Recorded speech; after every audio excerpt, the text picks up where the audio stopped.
What's that? Oh, there we go. Hey, hello. Welcome to the O&G Strike Zone right here on the Black College Sports Network and the BCSN Pod Zone. I'm Bryan Fulford. That's Kelvin Rashad. Hello, beautiful people. Kelvin, how you doing tonight? Doing good, man. Feeling good. I'm starting to get that buzz a little bit. You know, football season's getting kind of close now. I'm starting to pay attention. The rosters are slowly starting to get updated, and you know, folks are telling lies on these different podcasts and everything. So it's getting good, man. It's almost there. What about you? As you said, it's lying season. It's lying season, and it's binge watching season. I tell you, man, that's the one advantage. Well, okay, so this is that point in the season for teachers. If you are an educator or in education, this is that month for me. And as a basketball coach, you know, June wasn't really a break because we had between team camps and practices. We were busy all four. I was in camps. I was busy all 4 weeks of June, right? Mm-hmm. And then after that, last week was really the first week I didn't have any obligations to do anything outside of try to get my new place organized. So I'm moving. I'm dealing with that kind of stuff, you know, and it's just, I've been binge watching. You know, I done started going through shows that, I mean, I'm like 2 seasons into. No, let me see. How many have I finished 2 seasons of Yellowstone? Bro, I even finished. Look, I've gotten so deep into the rabbit hole. I started watching Stargate. You remember Stargate? No, I don't. Bro, this is from the late Star Wars. Yes. No, no, not Star Wars. No, not Star Wars. Stargate. SG-1. Star Trek? No, not that. Not that. Stargate. Okay. And it started out as a movie back in the mid 90s. I remember it. Okay, and then it turned into a TV show. And then I didn't realize the doggone TV show ran 10 seasons. I'm like, oh my God. I don't know if I have it in me to make it through 10 seasons this summer. And then there's all kinds of variations after the original. So I don't know, man. I may have to go back to a Netflix series that's just 8 episodes because or go back to Yellowstone, man. I don't know if I can handle 80 episodes. You know, I finally got it. Anyway, man, let's just say I've been doing a lot of binge watching, man. Well, I've been doing the same, but mostly movies though. I'm catching up on different movies. Yeah. Seen any good new movies that you've seen recently? Yeah, Netflix got a couple of them actually, and I'm planning on going to the movie theaters this weekend and catch up on a couple of. They got a couple of nice ones out or coming out. F1 or Jurassic Park? Which one or are you waiting until Superman comes out? Jurassic Park. All right. I like that franchise. Yeah. I'm gonna have to hit up Jurassic. I did see F1. F1 is pretty good. It was actually better than Mission Impossible. I'm gonna tell you that. Oh yeah. I did see. I see Ezekiel said. I fell asleep a little bit on Mission Impossible, which is. That just says to me, that says a lot. But anyway, so I would encourage F1. F1 is actually pretty good. And so there you go. I'll check it out. And I am looking forward to Jurassic Park. But I'm really looking forward to Superman, though. I'm looking forward to Superman. So I'm going to see it, but I'm kind of mixed on that. We'll see. Yeah. All right. All right. Well, there's your ONG Strike Zone movie review for those of you who are looking for options in the days between now and the start of football season. We are, how many days away are we from the, hold on, let me go to my trusted schedule here. We are 49? 50, 51, 50, Okay. close, 51 days from the start of the 2025 FAMU football season in Miami Gardens, Orange Blossom Classic against Howard University.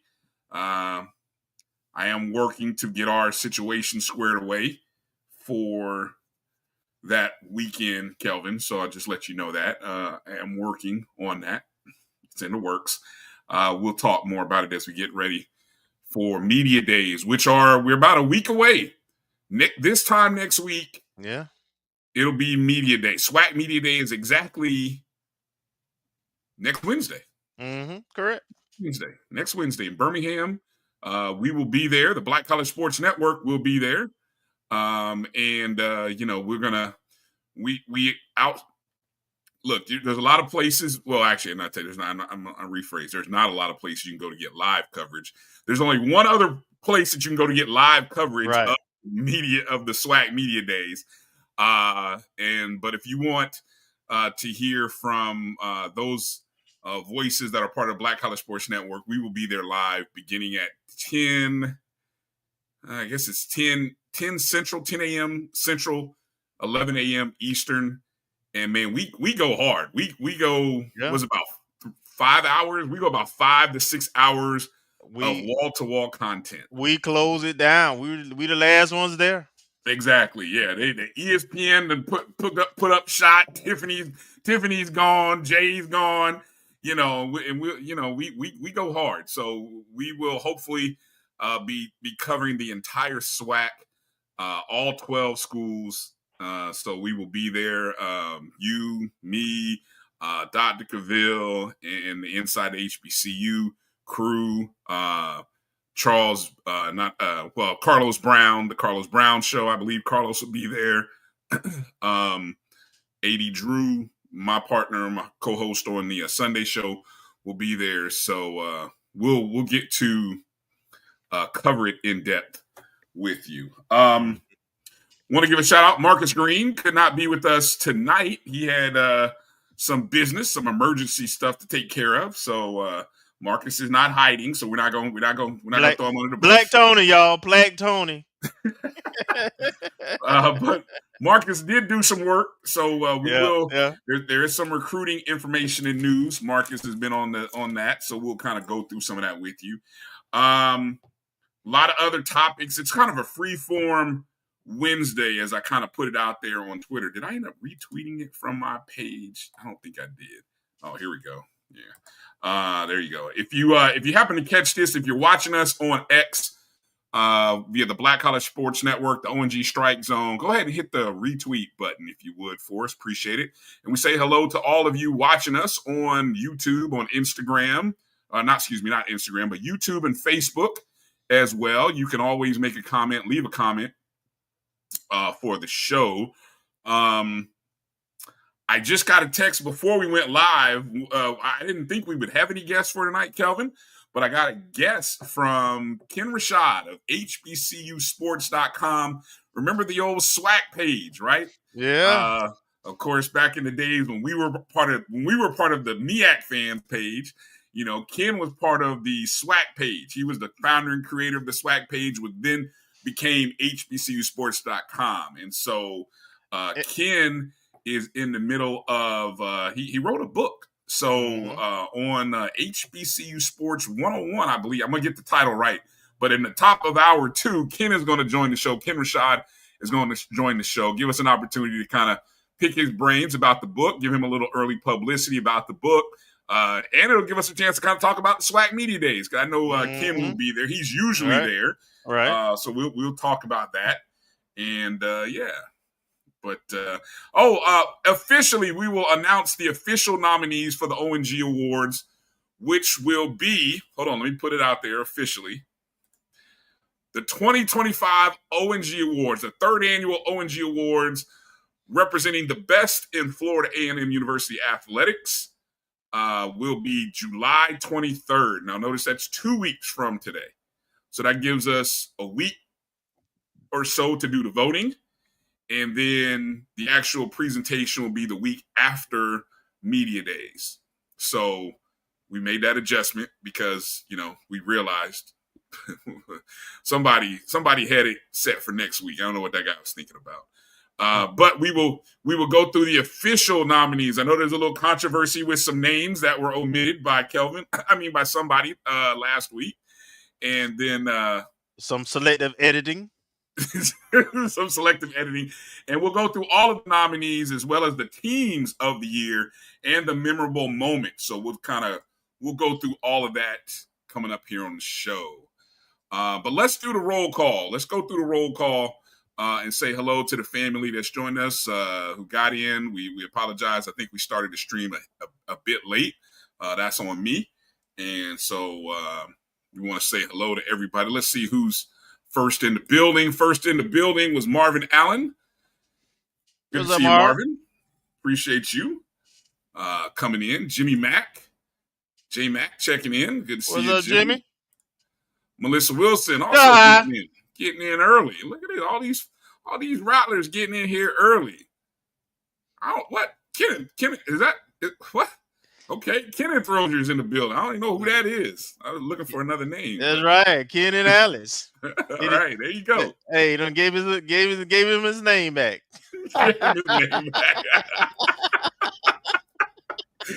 Oh man, that's lovely.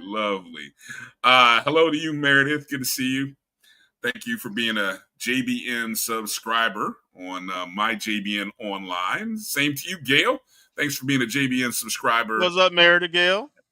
As well. Ashton Harris checking in. Good to see Ashton. What's up, Ash? Dog. Tony checking in. Good to see you, Tony. Marcus. What's up, Marcus? Thank you for being a JBN subscriber all the way there in Middle Georgia. Marcus, I hope to see you at the Swingman Classic this upcoming weekend. Hit me up. Let us know if you'll be in the building. Sam Gilbert, thank you for being a JBN subscriber. Good to see you. Zeke Love, checking in. Tamara T, thank you. Good to see you. What's up, Tamara T? Thank you for being a JBN subscriber. JT, checking in. Hello to you. What's up, JT? Chuck Hunt, coming in. That dog on Hunt. Monroe, Louisiana. Good to see you, Chuck. It's officially a show now. Officially a show on the Black College Sports Network. Hello. Checking in. Sermon Jr., thank you for being a JBN subscriber. Thank you for checking in. Ron Jab in the building. Good to see you, Ron. Zeke said he's looking for F1 was good. See, there you go. I told you, surprisingly good F1 was, to my opinion. And looking forward to Superman as well. The Mighty Quinn. Is that a movie that's out on Netflix? You're on mute, Kelvin. I don't know. You did something there. You're on mute. Yeah, man. That's old school. That's old school. That's back there with the Mighty Ducks, ain't it? I don't know. I missed that one. Little baby checking in. Good to see you, little baby. What's up, big little baby? James Austin. James Austin. What's going on, buddy? Dr. Cavill in the house. What's up, Doc? Good to see you, Doc. Gonna see you hello. This weekend. Hello. Hollow got questions. It's early. We still clear. It's early. You still got time, got to clear some folks before the 30th. Yeah, folks. Folks, we want everything to be exact. See, you try to do something nice for Rattler Nation, and man, if it ain't exact, if it ain't complete, man, I swear, Rattlers. It'll get there. Be patient, Rattlers. Be patient. We got a new window about that we got to talk about. They open up a 4-week window for transfers. Yeah. One more time. So another window. Great advice here from my road dog. Good to see you, Mike. Folks better get budgets ready. Get your budgets ready. Get your budgets ready. Yeah, some good southern cities there. I don't know about what's going on in Nolens. Are we playing in Nolens?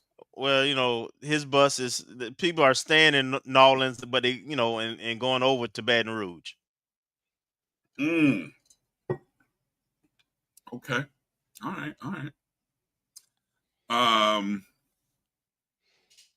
Good to see you, Adrian. What's up, Crook? I was referring to what up, EA? EA, I was referring to at the end of this. The Black College Sports Network is running live coverage of SWAC Media Day after Tiffany and Jay conclude their broadcasting. So they usually are done within a 2-hour window, maybe a 3-hour window. But we, as I said, we usually go 4 or 5 hours. Johnny Thornton, good to see you, Johnny. Thank you for being a JBN subscriber. Is this the Johnny Thornton preseason HBCU football rankings? It's not bad. I won't kick up too much sand. That's a decent looking list. You know what? I expect many folks to have those rankings overall. I don't know about Central at 2. That's interesting, but okay, I'll give it to him. I mean, they are anticipated them in South Carolina State to be the top teams. I think because they got the quarterback coming back. You know how people. Yeah. Right. Good to see you, Band Talk. Thank you for being a JBN subscriber. Appreciate you your support. Thank you for still being a supporter, even though we left off your boy. Strike, Rattler, strike. Right. Even though we left your boy off the BCSN top 25 and 25, he still supports the network. We'll talk about that if you want to, Kelvin. I'm kind of interested to hear your take on that. I think the Wildcats predicted that they were going to win the Classic this year. I heard there was some room. I heard there was a rumor on No Chill Sports. Yes, I heard that there was some bold talk. There was some bold talk. Oh yeah, by the Wildcats. I don't know. It's interesting. Very interesting. It's early. Lion, as you said, lion season has begun. We're not talking about animals in the safari either. We're talking about animals behind a microphone. Iria Young checking in from Raleigh, Carolina. Good to see you. Edwin Moore checking in. Good to see you, Edwin. What's up, Edwin? Kimberly Evans. Hey, Kimberly. What's up, Kim? To you. Yeah. Demetra checking in. Good to see you, Demetra. Let me see. Anybody? Franklin K checking in. Good to see you, Franklin. Thank you for coming in, tuning in. Carrie Daniels. Bethune versus FIU is the same weekend. Friday. It's the Friday. No. Actually, it is Friday. It's Friday. It is Friday, Carrie. I was just looking at the schedule. So there's no conflict. It's the day before. So if any of y'all want to go check out the home debut of Coach Willie Simmons against Bethune, there you go. Opportunity to go do that. So yeah, good stuff. All right. I want to make mention of the while we're here at the start of the show, the HBCU Swingman Classic is taking place this Friday, July 11th, 7 o'clock in Truist Park. And just in case you didn't know, the Major League Baseball All-Star game is next week. Actually, it's Tuesday of next week. But the festivities of All-Star Weekend will begin. They actually kick off with this classic, and then they do some stuff into the weekend. I think the last day of the Major League Baseball season takes a break after Sunday's games. They do the home run derby, I believe, is Monday night. The actual game is Tuesday. So the Swingman Classic is an opportunity to kind of kick off.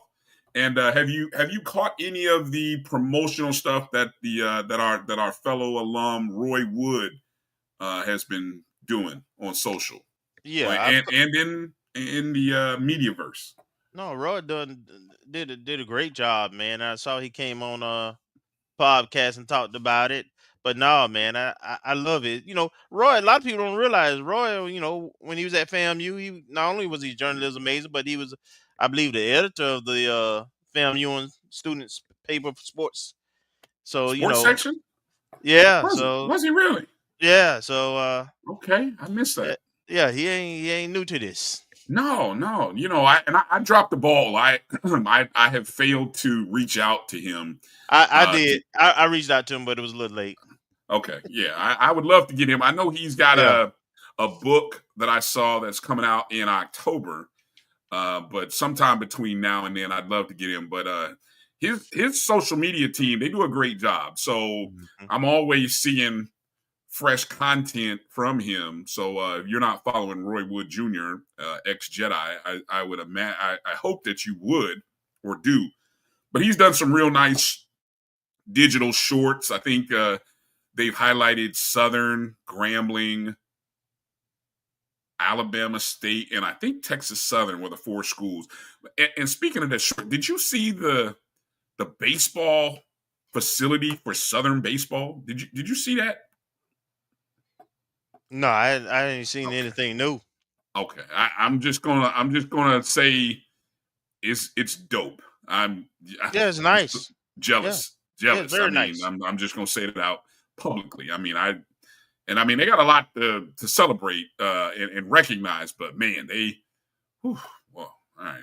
Let's not get into a facilities debate, but man, it's nice when you got facilities. But anyway, here's a bit of the roster for this upcoming weekend. Of course, we have 3 Rattlers playing in this game. Brady Popple is playing. Jay Campbell, who was a first team All SWAC, along with Brody, and then the freshman of the year, Garrett Workman, will be in this as well. Of course, Jay and Garrett, true freshmen, 2 Tallahassee guys that received first team All SWAC honors.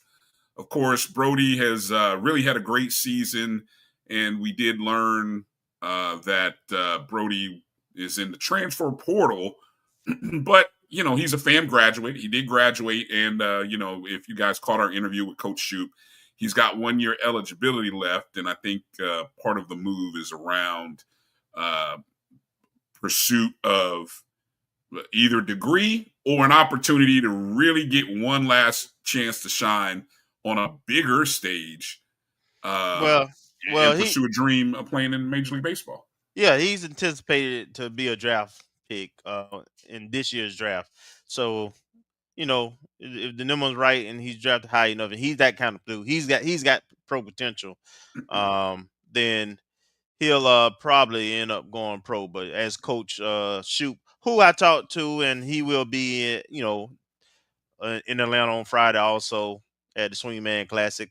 But as he indicated with Brody, he's I think he want to be a dentist. So Yeah, I think uh, that's what I heard. so he's got his undergrad degree, so he's going to a program that where school that has a dentistry program. Yeah. So Kelvin and my ticket, Kelvin's tickets, my tickets are secured. We will be in the house. Hopefully, we will see you. I don't know where your seats are, Kelvin. I don't know where mine are, but we'll have to link up. Yeah, definitely. So again, one more time, you can still purchase tickets. allstargame.com/swingman. If you're in the Atlanta area, we got to support. We got to show up and really support these. This is a good group. This should be these have always been good games, I think. Right. If you the last couple seasons, I know they've been like on the West Coast. I think when it was Seattle, and so this is a great opportunity to watch this game. But if you can attend it, I mean, it's in Truist Park, which is the Braves' Very home nice. ballpark, nice stadium. So yeah, great opportunity. If you can come out 7:00, be there. Somebody's band will be playing. It's an HBCU event, so I'm sure they'll have somebody's band in the I'm house. hoping there's some surprise merchandise in the fan shop. You know, when they have the HBCU nights, you know, and the FAMU Hmm. nights, you know, they always have HBCU themed ball caps. And Are we on the hunt for the green A? yes, absolutely. Let's just put it out there. All right. So we are looking for the green A. So I'm just gonna say this. I'm just gonna put it into the verse. Did Marcus ever get his hat yet? No, I Okay. ain't got it. We're looking for 3 hats. So if you venture into a shop at Truist and you come across the green A, and if you know what it looks like the old Atlanta Braves 1970s Hank Aaron style A, the lowercase cursive A, but it's green. That's the hat we're looking. We need 3 of them. So I'm willing to pay. I'm sure Kelvin, I cover Marcus, whatever. We're not asking for a donation. We're just asking that if you come across it, purchase it, and then I don't know, tweet us, DM us. Shoot, I'm sure one of us will give you our phone number. But that's what we're hunting for. We're looking for the green A. So if you come across the green A at the fan shop or any fan shop in the Atlanta area, or especially at Truist, look out for your boys. We're looking for 3 of them, for Marcus, myself, and Kelvin. And I'll be going back to Tampa to watch the Rays game to get my hat. You know, I went last year. Oh yeah, Up and down trip. I left early in the morning, got there, got my hat, and left about 6 or 7 innings. Came back to Tallahassee. I need you to come up on one for me. Especially if it's the same hat. If it's no, the same hat. No, this was supposed to be I think corduroy or something. It's a different hat, but you know, the way they had it last year, you could only get one. You can only get one. You have to, you have to pre-buy the tickets, the package, and you couldn't come with 2 tickets and get 2 hats. Nah, I don't know about eBay, Adrian, but I would rather be looking out for it right there on the spot. But just saying, I'm going to check. I'm getting there early so I can check. Yeah. I'm checking the shop first. Yeah. Beat us there. Don't meet us there. All right. That's what it is. Okay. Let's take our first break of the show. Come back. I would like to get into the O&G Award nominees, and then in hour 2 we'll have Ken Rashad on the show. We'll get into talking a little bit about the SWAC Media Days, things like that. Maybe even see a little bit of news. Kelvin and I made a nice observation before the show, and I wonder if you guys have noticed this as well. One of our athletic programs has really seen an uptick in publicity over, I don't know, the past couple weeks, and it's unusual. I mean, it's nice, to be honest. I wonder if you guys have noticed that as well. On the other side of the break, we'll tell you who that program is and see if you guys are seeing it as well as we are. You're watching the O&G Strike Zone right here on the Black College Sports Network. We'll be back here in just a moment.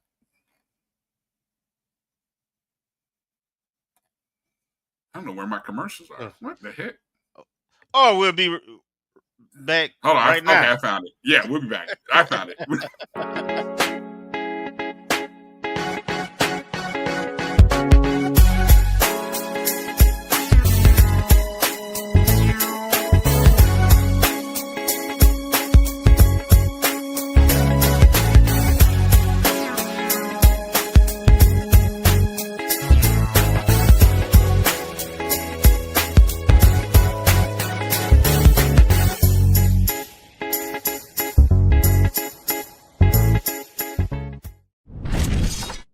There's a shot to right. Might be. It could be.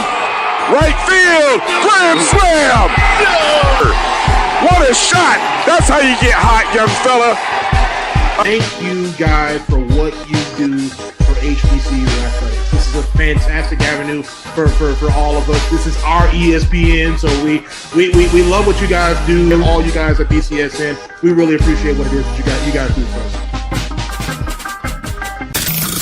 The human voice has always connected audiences with experiences. Major brands all across America have trusted Kever's voice time and time again. Conversational, powerhouse, intelligent, and sincere. That's the voice you need for your creative marketing process. KEAVERSVOICE.com. Kever's Voice, Kever's Voice, KeversVoice.com. Always on, all the time. This is Bryan Fulford. AD Drew and I are co-hosts of the BCSN Sports Wrap. We talk about all things related to HBCU athletics. From the games, teams, coaches, and fan interest stories, we cover it all. You can find our shows on Facebook at BCSN Sports Wrap, YouTube at MyJBN Online, and everywhere you listen to podcasts like Anchor, Spotify, Google, and Apple Podcasts. You can also find the show on the Jericho Broadcast Network's app. Make sure to download. We look forward to you joining the conversation and being a part of the show. Football fans, HBCU football is back in the ATL with the Cricket MEAC SWAC Challenge Kickoff. Representing the MEAC, North Carolina Central, and representing the SWAC, Southern Eagles, Jaguars, the Marching Sound Machine, the Human Jukebox. The kickoff trophy is up for grabs, and bragging rights are on the line. The rivalry is real. Bring the family and join us pre-game for the fun-filled Coca-Cola fan experience, including band jamborees, food, activations, and fellowship. For tickets and information, visit MEACSWACChallenge.com.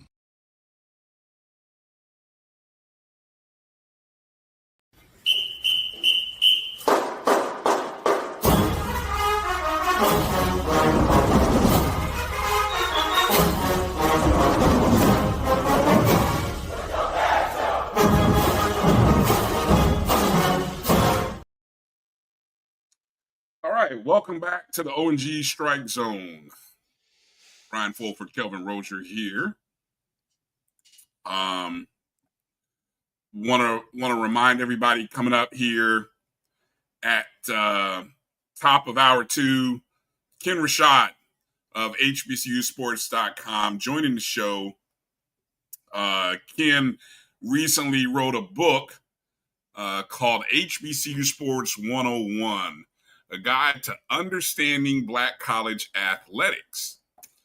So a good opportunity to talk to Ken. Yeah. Kind of find out more about the book. I applaud anybody who has the stamina to write a book, Kelvin. I have a friend who has written a couple books. I've been reading. One is nonfiction. One is, and it's just fascinating to see what goes into the process. So I'm curious. Yeah, exactly, Edwin. Mr. SWAC page, exactly. So those of you who remember the old SWAC page or the old MEAC fans page and the great battles between the MEAC fans page and the SWAC page, good times.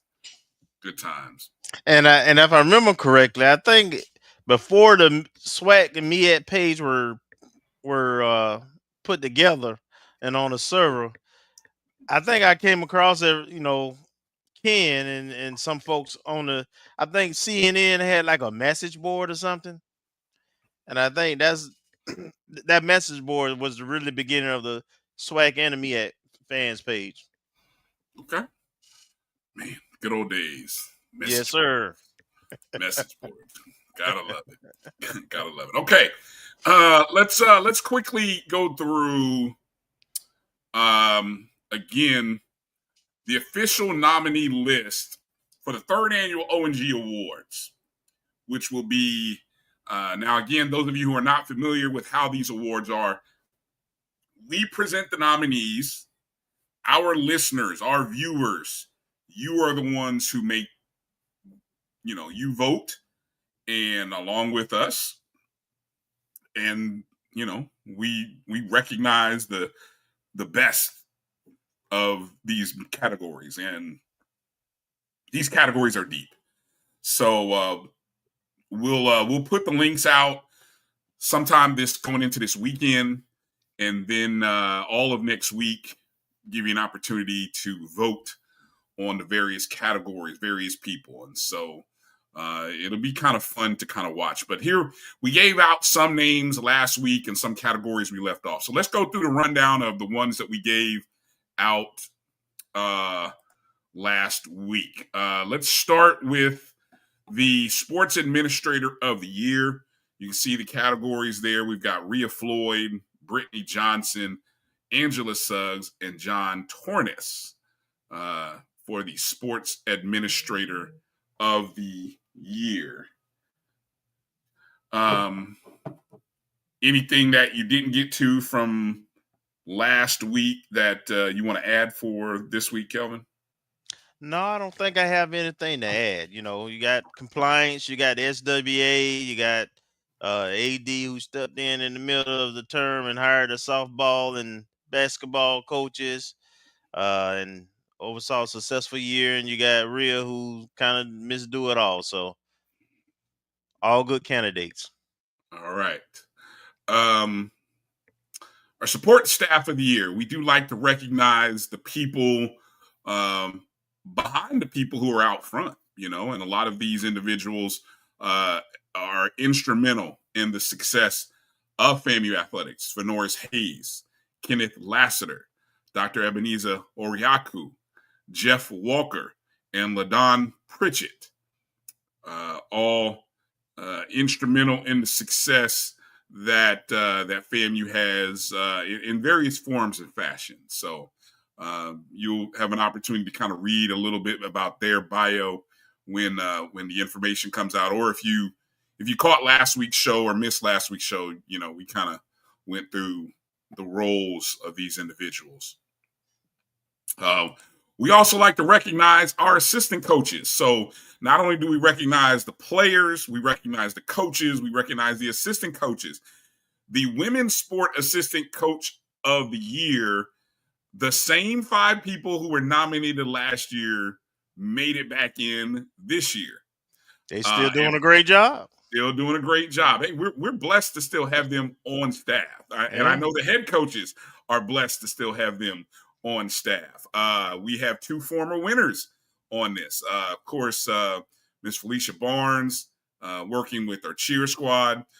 Former winner, Steve Canfield. I believe he won the inaugural year 2 seasons ago.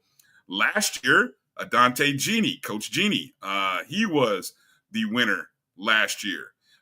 We also have Tamika Kitchen, who very instrumental in the success of our women's track program.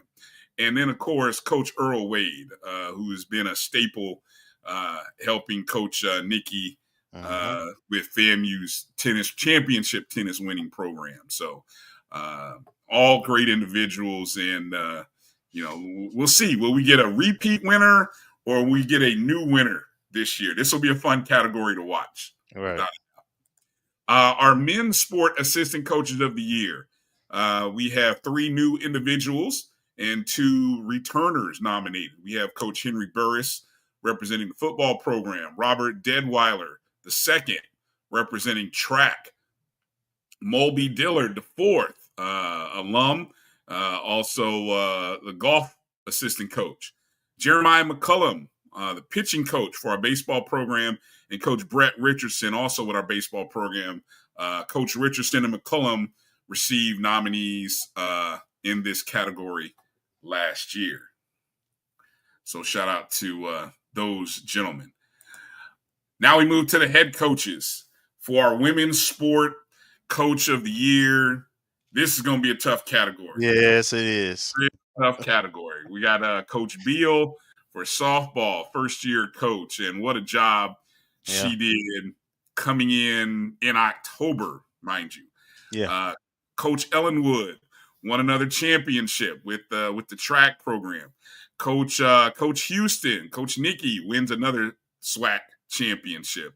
Yep. Coach Goat Khan. I mean, all he does is win championships, right? 3 of the years he gets to the championship he won the championship 3 or 4 years. Yep. So I mean, what an outstanding category It'll be fun to watch. And I think what's fun about this category, Kelvin, is the students get involved in voting and, of course, supporting their coach. So this will be a fun category to see. And you only get one. So it's not like you get to select multiple. You got to pick one coach. So who are you picking? Tough call. EA, if we could, we would. But, we gotta give it to just one person. They're all deserving, no doubt. But we can only give one person the honor of being our women's sport coach of the year. All deserving, though. So let's be upfront about that. Over on the men's side, the men's sport coach of the year, we got James Cozy III, first year leading our football program. Coach Patrick Crary leading our basketball program into unprecedented territory in the SWAC this past year. Of course, we have Coach Preston Mike Rice, who won the SWAC in golf 1 year after winning the HBCU national title. And then, of course, Coach Jamie Shoup, the Rattler baseball team, man, just for the injuries that this team dealt with, the I hate to say inexperienced, but the young nature of this team, where he comes off a team that lost 7 of his top 9 hitters, 7 of the 9. We lost 7 starters from a year ago, and all they did was finish with they finished tied for the most wins in conference play, and finished out of first place by a half game. Made it all the way to the championship game. 2 outs, was it 1 out, 2 out away from winning the title. So, man, whew, Jesus, tough. But we love Coach Shoup. So this is a great crop of coaches to recognize their season. All right, now this category is not for the weak. Not for the weak. 9 amazing young student athletes, and these ladies were ballers this year. I mean, hands down the toughest category for sure this year. And Kelvin said we are not rating this on a 1, 2, 3, doing by a point system. Is you have to choose one, so you have to choose, and we're not even doing runoffs. So this is just going to be, I don't predict anybody getting over 20%. That's how tight this is going to be. I don't think anybody's going to get over 20% of the votes. So it's just going to come down to numbers, honestly. That's the only way to describe it. But from top row left to right, Nia Blocker representing track, the fastest woman in the track. Reagan Harris representing tennis, SWAC champion, first team all-conference player. Zoriana Hughes, first team all-SWAC, former pitcher of the year in her freshman year, which was last year. Alexandra Kaliva, volleyball, had a great year, got injured going into the tournament. So we didn't have her late in the season going into the tournament, but she had made an impact for that point in which she was there. Then we have Ariana Ladson, the freshman who was the SWAC Outdoor Women's Track Athlete of the Year, just a point monster. I think she had about, what was the number? She had about, I want to say 40 some odd points she counted for in just the various events that she ran. I mean, just a points monster. Sarah Rakim, the SWAC champion tennis player of the year, 2-time tennis player of the year, going out her senior year with a bang. Kiana Watson, also another friend of the program, all SWAC performer, was one of the senior leaders that helped lead a team back to the SWAC softball championship.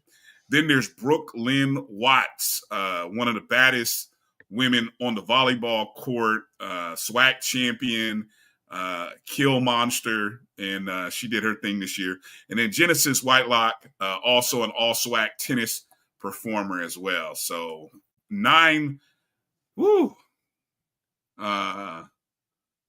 EA said that was ISIS. That's probably ISIS. Yeah, that's what he was talking about. Yeah, ISIS. ISIS had a great season as well. I mean, not the short ISIS at all, but this is already tough enough. So, yeah, good luck. Good luck. We applaud everybody for jumping into the pool to make this selection. Male Athlete of the Year, 7 names. The final 7. Kirk Dawkins, representing track, the 800 and 1500 champion. Milton Matthews, representing men's basketball. He was the SWAC Newcomer of the Year. Brody Papel, as we mentioned, Brody all SWAC first team and participating in the Swingman Classic. QB1 from the past season, Daniel Richardson, was the SWAC Newcomer of the Year, as well as the MVP of the offensive MVP of the HBCU Legacy Bowl. Sasha Robinson, true freshman men's golf tournament most outstanding player, I believe was the award that he earned in the SWAC tournament. Garrett Workman, another true freshman, pitcher of the year, freshman of the year. And then Sterling Young, men's basketball, was the SWAC player of the year. The only unfortunate, great choices, great group. The only unfortunate thing about this group is that only 2 of the 7 are returning, and only one of them was a graduate. Everybody else is in the portal, left in the portal. True freshman. No, but in terms of graduates, though, Milton and Sterling are FAMU graduates. They did graduate. No, when I say graduate, I'm saying they still have eligibility. So okay. So they Daniel's the only one who's not returning because of eligibility. Everybody else still had eligibility, and they're in the portal. Yes. Okay. Right. Okay. Kirk. So what you're saying is Kirk.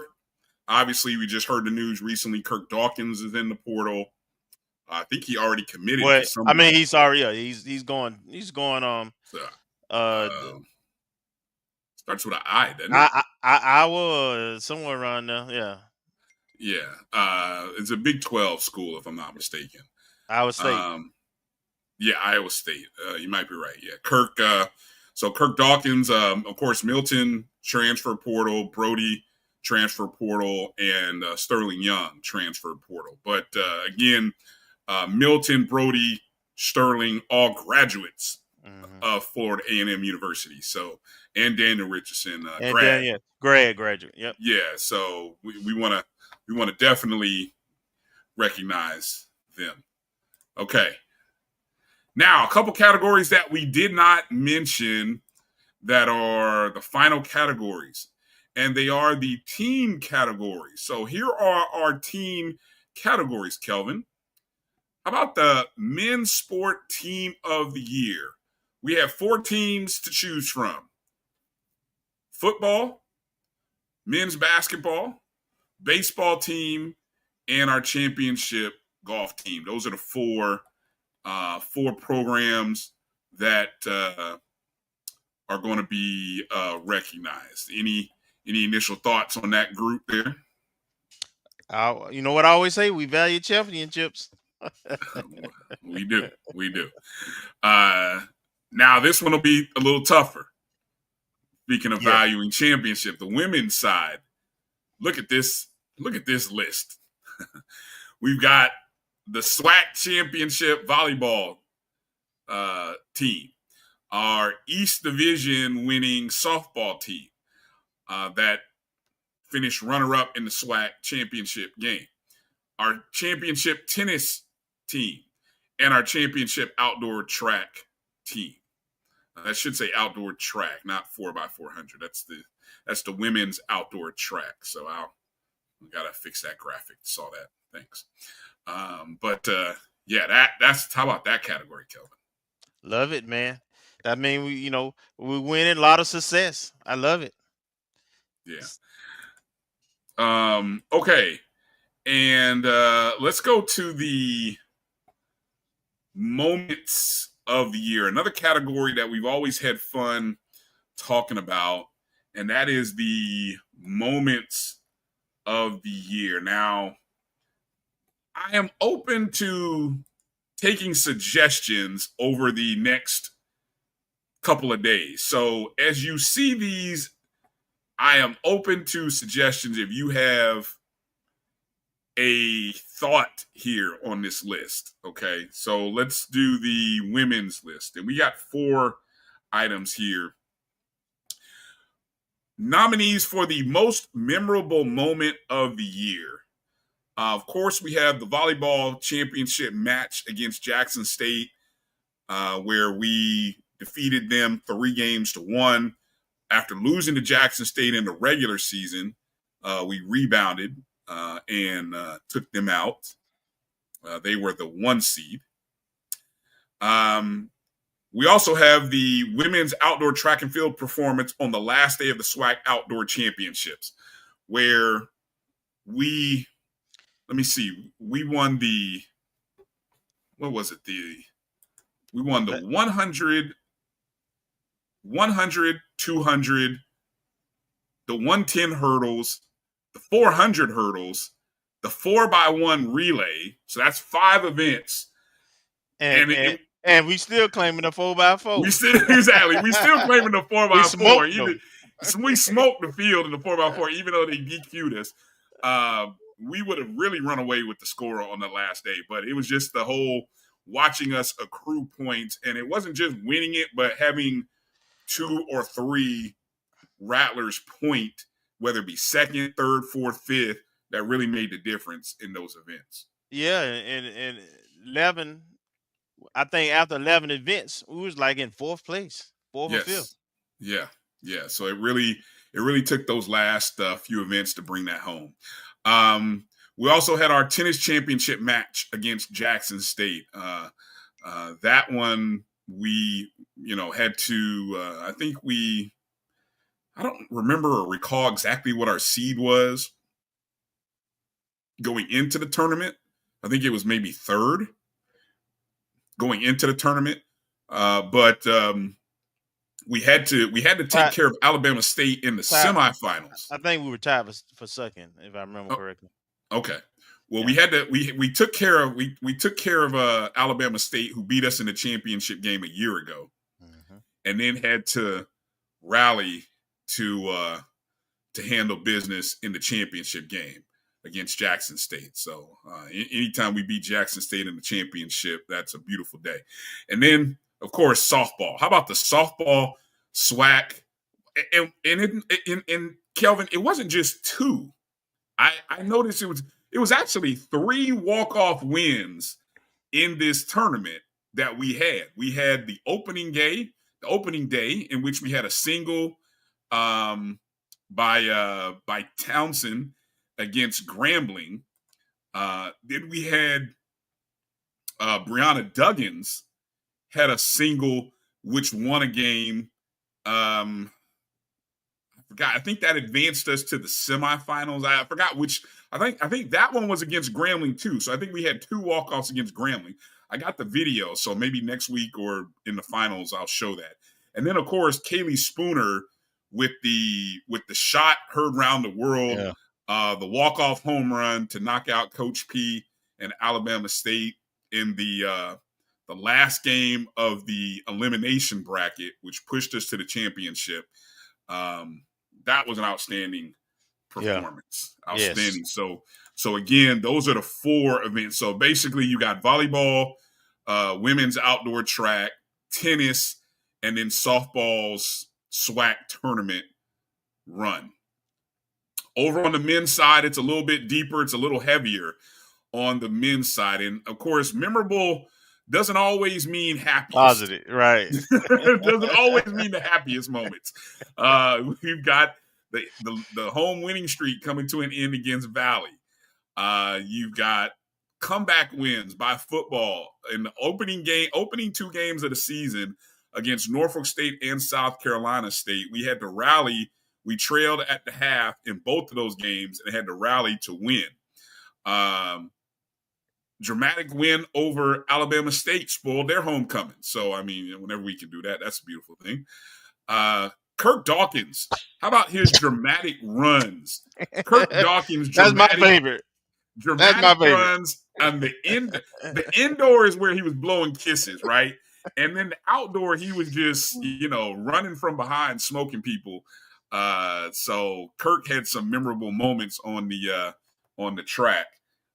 The basketball team got a win over Jackson State in the spring basketball homecoming, as well as a historic opening round win of the SWAC basketball tournament. FAMU golf winning their first SWAC championship. And then we talked about, again, memorable moments here. That the walk-off loss to Bethune-Cookman. Jesus. So, I don't know. It all depends on how, if memorable is just memorable or memorable good, I don't know. I think Rattler Nation going to be united on this one. I'll be interested to see. Which it's going to be, is it a bad memory or a good memory? I'm thinking, people tend to remember bad stuff more. Yeah, well, you guys are going to have some options there. So, yeah. Hopefully, I don't know, man. Rattlers will find a way to find the positive out of a dark situation. So, those are the awards. And then we'll also have the Kofi Hemingway Award, where we will open it up to you to nominate a Rattler that best exemplifies the spirit of what it means to be a Rattler. And so we always look, whether it be student athletes or supporters, alums, contributors, male, female. We have one. It's kind of, we started it by just kind of doing one or looking for just one person. And then it kind of turned into a male and female award the first year. We carried it over in year two with our two winners from last year. So, we'll nominate one male, one female for the Kofi Hemingway Award. So there's the O&G Awards. Voting will take place. You'll see the announcement come out here at the end of the week. And, we love your votes and your support. Vote as many times as you can. It's all based on email. So if you got multiple emails, you can vote multiple times. But so it's one vote per email. There you go. All right, let's get ready to take our next break. Coming up on the other side, Ken Rashad of HBCUsports.com. We'll talk a little bit about his book, and then we'll also get into maybe talking about the SWAC Football Media Day, which is coming up next Wednesday from Birmingham, Alabama. You're watching the O&G Strike Zone right here on the Black College Sports Network. We'll be back in just a moment. I'm returning to Clinton Parish, and Tampa's my community. I grew up here, went to school here, and my wife and I make our home here. What makes Tampa special are its people. So when I represent someone injured in my community, it's personal. Call my office and speak to a real lawyer and not some referral service. I will fight the insurance companies to get the settlement that you deserve. At the law office of Clinton Parish, we take the pain out of being heard.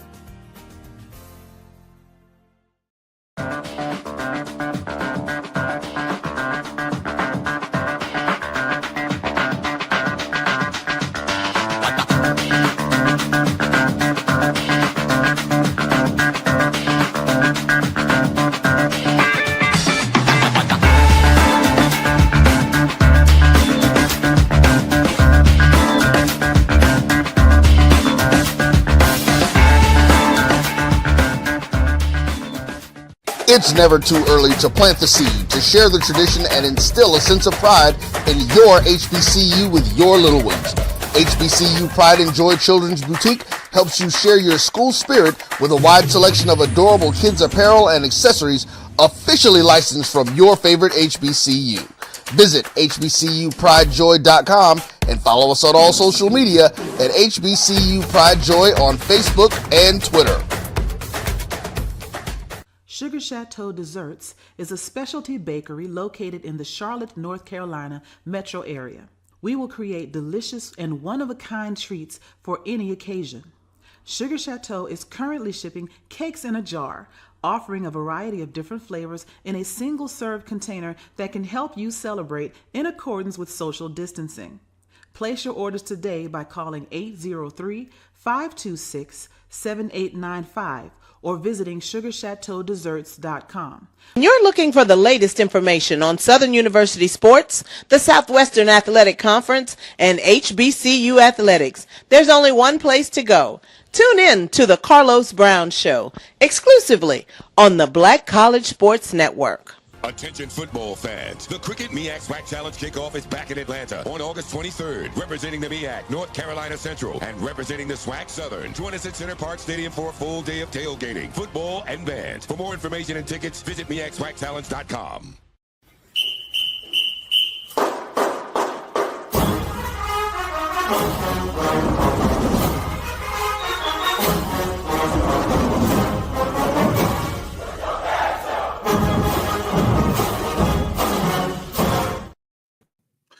All right, welcome back to the ONG Strike Zone. Bryan Fulford, Kelvin Roger here, and joining us is none other than the founder, creator of HBCUsports.com, as well as formerly your favorite message board that used to talk about all things related to the SWAC, SWACpage.com, Mr. Ken Rashad. Ken, welcome back to the ONG. Gentlemen, thank you for having me, man. Thank you so much, man. Look, I'm going to just start this off, man. You guys are truly an asset to this space. And I'm going in, I'm passionate about this because what you guys do right now, believe it or not, is actually one of the reasons why I wrote the book HBCU Sports 101. But you know what? Let me stop. But look, you guys do a tremendous job, man. And I didn't know that your award shows, this is the third year. Mm-hmm. Yeah. Wow. Yeah. And I said that because, we have the HBCU Sports Awards coming. Yes. And it's our second annual, and that's going to be on the 26th. And we're going to be naming the nominees on Saturday. So I know the amount of work that goes in with this, man, and it will make you pull your hair out. I know it is not easy. So congratulations to you guys. Thank you. Same to you. I saw you do that last year, and I loved every detail that went into it, and I had a smile on my face, a real appreciation, because like you said, we had just gone through doing it, and I'm like, ooh, boy, it was a grind. And so seeing so many categories that you guys had and so many nominees, I was like, ooh, yeah, no. Real appreciation for y'all. And we're still in the thick of it. That's the thing, and just so many moving parts. It's a challenge, man, but this space needs it. And so kudos to you guys for doing that, man. And, good luck to you, on the show. Well, appreciate it. So HBCU Sports 101, what inspired you to take all of this knowledge and all of this work that you've been putting in and put it into a book that can an educational tool that I feel like I have to purchase, and I feel like I have to purchase it and sit it on my desk at school with the hope that some young person will see it and be like, Mr. Fulford, what's this? I was like, oh, well, here, go ahead and take it home and read. Well, the book was written for those type of people in mind, but let me tell you why I started chuckling, man, because I did come in here with the serious, trying to be serious. And I'm looking at the comments of Stephen Campbell talking about, I bet Ken won't make no Rattler jokes here. This is a safe space, Ken. It's all good. No, I know. I'm saying, but Stephen can say that, but I'm just saying, of all people to make that comment. But no, man, HBCU Sports 101, I don't know, man. It's part history book. It's I guess you could call it a beginner's guide. I don't necessarily want to call it a beginner's guide, but it is a beginner's guide because it's a little bit of something. It's not necessarily a book that goes on a nostalgia trip, but we do talk about history. We talk about some of the challenges that HBCUs faced, but as it relates to sports, we kind of go all over the place. It isn't just a history book, and I want to make this perfectly clear. We talk about history. It is important to kind of get some historical perspective and context, but we talk about history. It's kind of like an all-encompassing thing, but it's more so sports-centric. The reason or the motivation behind the book is because it was my observation, whether it be individuals in the mainstream media, or even if you did research, and I did this, and you guys feel free to go out there. You guys will go out there, and any book that you will see written about HBCUs, a lot of those books were written by people who didn't attend HBCUs. And I'm not saying that they can't get those stories right, but I kind of found that to be somewhat problematic. So when you combine that with folks who are in mainstream media, who, well-intended, when they want to profile HBCUs, they do a good job, but sometimes there's a certain nuance, and you guys know what I'm talking about. There's a certain nuance that those of us who attended HBCUs know that that a lot of individuals who didn't necessarily attend them know. So, for instance, I think I can speak from a perspective HBCU-wise that most people can't, but I can't tell FAMU stories like you guys can. And you guys have a certain nuance based upon your experience at FAMU that is unlike any other thing. And I say this in the book, that granted, HBCU culture overall, there are a lot of similarities, but the things that we do at Grambling may not necessarily be the same way, or the culture the way you guys do at FAMU, and vice versa. And that's what makes it all so unique. There are a lot of commonalities, but this book kind of goes all over the place. And just to kind of sum it all up, it's kind of a beginner's guide, because what the plan is going forward is that it's a play on a class, HBCU Sports 101, just like you would have Econ 101 or whatever the case, English 101. The plan is that as this is the first of a series of books in which I will more than likely, or the plan is to kind of take specific subjects going forward, and we'll take a much deeper dive. Media is a really important thing now. And that's one of the things that we talk about in the book, that we need outlets like ONG, StrikeZone, and a lot of other HBCU focus-based media outlets that pay attention to these schools and HBCUs, because again, there is no one who can tell the story like we do. When it comes to us being critical, I'm critical of my schools, I'm critical of HBCUs. I'm sure you guys at one point or another has been critical of FAMU, but we know that it comes from a loving place. And I'm not saying that other outlets, mainstream outlets, can't do that. But there are instances where I've noticed where individuals who, some of these media outlets, sometimes it's not necessarily about just telling the story. Sometimes it's more so about exploitation. And they will take these stories and they run away with it, such as maybe something comes up and someone wants to hold a town hall meeting, over something very minuscule, but I won't go there, but that's happened. But the thing is that, there's a fine line between telling the story, maybe, getting to the bottom of the truth and being exploitative to the point to where, there isn't really any real purpose in doing so. Go ahead, Kelvin. So talk about the journey of putting this together.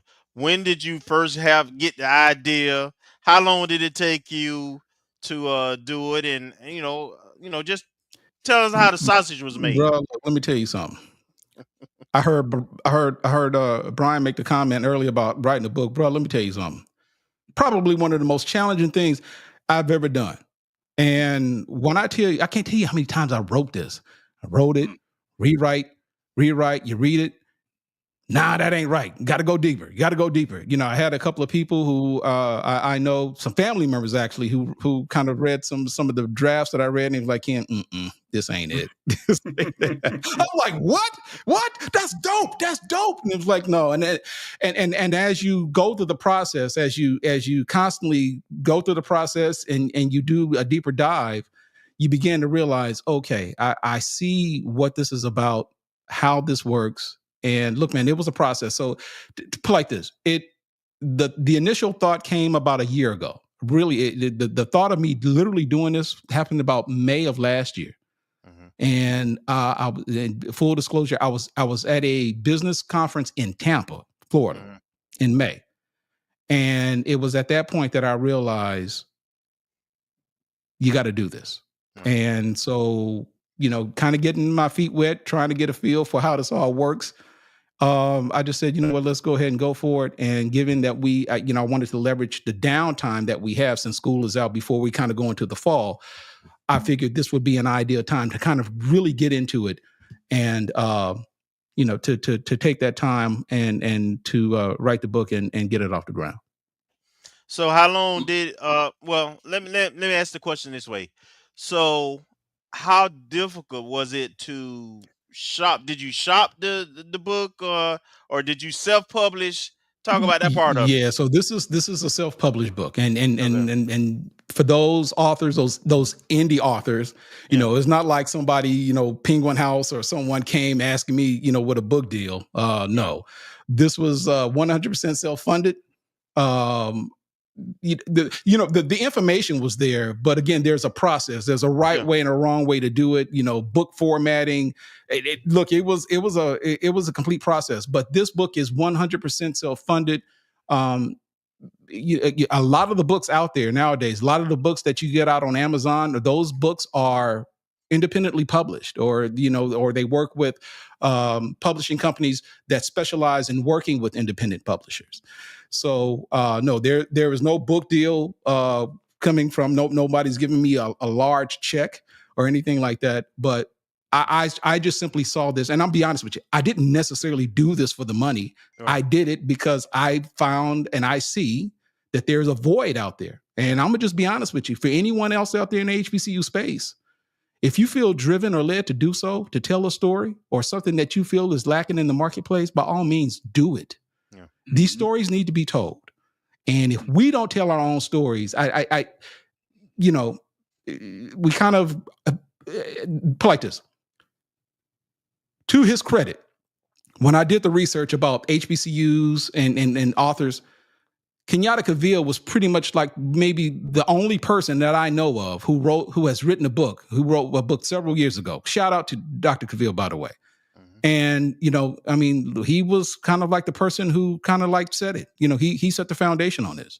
And it was just years. Now, there may be, if there's some books out there that I'm not aware of, that's fine. But I'm saying Dr. Cavill, who is an HBCU graduate in and of itself, in a position to tell stories about HBCUs, that there's something about that.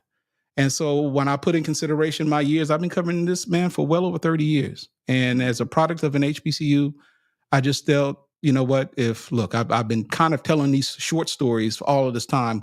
Why not go ahead and tell a much larger one? So, I just figured, we were going over names. Someone said, what about HBCU sports for dummies? I'm like, no, I don't want to do that. But, but I did want to take a grassroots approach, an introduction. So I just feel like this. The book is for, look, HBCU alums, if it's just you want to kind of like, just to kind of revisit or what things used to be like, this thing is for you. If you're a parent and you've got a student who's either in middle school or high school and they're possibly considering an HBCU, or you would like for them to consider an HBCU, this book is for you. If you are a CEO of a corporation and you want to kind of get a better perspective on how these HBCUs operate, this book is for you.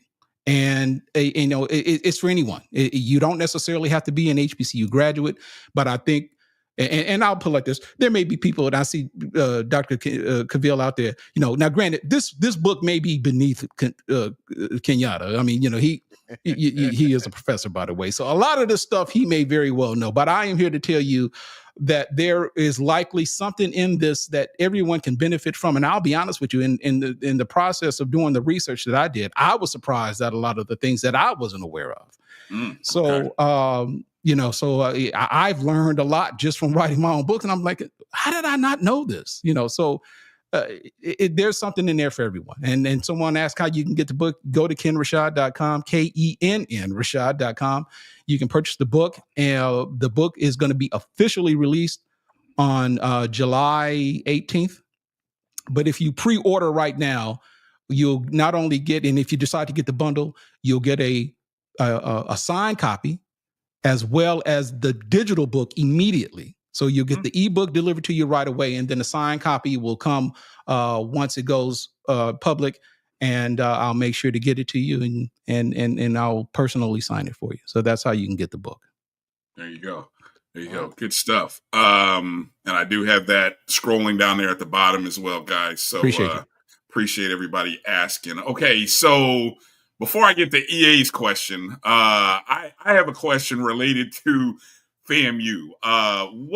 What did you find most interesting regarding Florida A&M and its place, or I'll just leave it at that and let you tell me what you found most interesting about FAMU and its place among the HBCU sporting diaspora. You talking about within this book? Yeah, maybe something interesting. If you're asking me if FAMU is mentioned, FAMU is mentioned a number of times, including. You can't talk HBCUs without mentioning FAMU, right? I know you guys probably you better be. We better be in this book. Look, man, every day. Okay, so I want to make this clear. Like I said, we talk about history. We talk about, and look, this isn't. It's a history book, but it's a celebration. But it's also a book that takes a look at historic athletic figures. So we talk about the Bullet. We talk about Andre Dawson. We mention those individuals, but we also talk about the current challenges that HBCU face right now with NIL. We talk about media deals that HBCUs are dealing with right now compared to PWIs and the white counterparts, and there's even what I call a letter to the future in terms of how we address the current challenges that we are dealing with right now, and how we can potentially overcome some of the current challenges that we're dealing with right now as it relates to NIL and the transfer portal. So let me just say this without giving too much. FAMU is mentioned quite a few times, and as you all probably know, FAMU has had, without question, has played a key role in this book. Primarily, we talk about the Orange Blossom Classic. We talk about literally how HBCUs at a time, as it relates to sports, made a way when there was no way. When all of the attention, there were bowl games. Bowl games go way back in the 20s. Nobody was inviting HBCUs to bowl games. So you know what? We said, the hell with y'all. We created our own bowl game. Yeah. And so, and along with that, we had Black publications such as, a lot of the Black newspapers that would take the time to cover us. And they took it upon themselves, much like the AP and the, I can't think of the mainstream publication. UPI, used to back then they used to have the UPI national champions. Well, the Pittsburgh Courier used to do the exact same thing with the Black college national champions. So the thing is, we didn't seek permission, correct, to do those things. We didn't seek for validations, and that's another thing this book covers. As a matter of fact, I'm emphatic about this, and the reason why that was important for me is because there are. Understandably so, when situations come up, there are a lot of folks in the mainstream media that tend to want to scrutinize HBCUs to the extent that, fairly or unfairly, and I'll say unfairly to the extent that sometimes it comes across as if some of these individuals, some of our leaders who lead HBCUs don't know what they're doing or they don't have a clue. When I'm of the belief, well, okay, there may be some truth to it, but let's not discount the systemic issues that took place that put HBCUs in the current space that they're in. I'm not saying that they're all the fault of systemic issues, but we can't ignore that. And so to this very day, we find HBCUs in a situation still trying to do more with less. And the thing is, we've done more with less. Right. And so when you look at especially the public institutions, and we've got some of these land grant schools in which it's been proven that there have been, I guess, a total of billions of dollars, federal funding that's been appropriated for land grant schools that the states still haven't given to schools such as Tennessee State or the Southern and so forth. So, we talk about it, man. Yeah, I take a couple of some opportunities to jab at some folks. I mean, at the system, if you will. But like I said, it's not a history book. but it literally takes just various topics and we discuss it. Plain and simple. Beautiful, beautiful. Make sure to head over to Ken Rashad, KENN Rashad.com. Check out the book. Purchase the book. Great opportunity to purchase the book and educate somebody. And I will be doing I will be doing that myself. And we even talk about the bands. But and you guys will love this. We even talk about FAMU and that legendary Welch's commercial that the band did. I don't know. I bet you there are probably some FAMU folks that don't remember that. So yeah, we talk about that. We talk about the bands, and we talk about the Rattlers and how they made history with Welch's. So in this process, you besides doing research, you actually get an opportunity to do some interviews and talk with some people in different places, I'm assuming? Or was it mostly research based? You know what? Where you built this book from? So I didn't necessarily have to do a lot of research in terms of talking. A lot of the research was stuff that I had to uncover. I didn't necessarily have to interview with anyone, but there are some current issues, like maybe student athletes that I took the time to profile. We talk about Zola Dett, who is a track phenom at West Virginia State. I use an example of her. West Virginia State is a Division II HBCU, operating at the Division II level, but yet she's managed to do something like $1.7 million in NIL deals or something like that, which is proof, as she indicated, that if she can do it at a Division II institution, anyone can do it. So we talk about stories like that. We talk about the strides that Fisk made with its gymnastics program. And the young lady who she's going to Arkansas now. Her name just slips my mind, but she decided not to go, and she ended up going to Fisk and ended up winning national championships multiple times before she decided to go ahead and make that move. So, yeah, I mean, we talk about it all. And like I said, it's not a history book, so I don't want anybody to think I don't need another history book on HBCUs. That's not what this is about. This literally is a guide in which we talk about the past, we talk about the present, we even, to some degree, talk about what we could expect in the future. And there is even, for those, because we figured there may be some who may not know, there is literally a listing of every single HBCU official all 107 HBCUs, and just some brief details, where they're located, the conferences that they play in, and so forth. So it is a book, but as we indicated, it is also a guide, and we just wanted to make sure that if by the time you finish this book, you have a hopefully other than just viewing an HBCU as a category in a list of schools, that you have just a basic understanding of what makes these HBCUs special, and literally what makes them great, and why many of us who are HBCU alums are so emphatic in defending them whenever the time is justified and we need to do so. Nice. So again, you guys in the chat with your great questions. I'm just going to encourage you to go any part that you missed, rewind or just. I mean, I love you guys, but just do me a favor, just rewind, and then after you rewind, go to KenRashad.com and buy the book. I think Ken has done a great job of wetting the palate without giving away all of the chapters and details. Ken, are you going to be doing any like special readings? Are you going to do like any is there any audiobook? Are there any audiobooks? So it's funny. Hey, great question. Because look, it's funny you said that, because Doc, shout out to my man Doc, he reached out to me and he said, look, is there going to be a hardback? I'm like, yeah, there's going to be hardback, but brother, let me get these paperbacks out first, So there's going to be a hardback. There is an ebook that you can download instantly, provided that you make because if you don't necessarily want the paperback, you can get the ebook by itself. So go to KenRashad.com. You can do that, but get the bundle, because the book is going to retail at $21.99.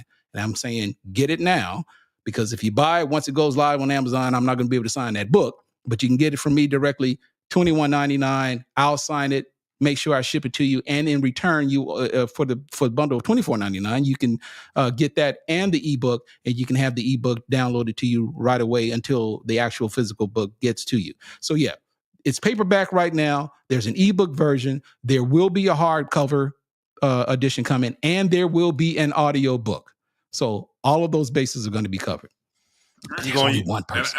Who's going to read it?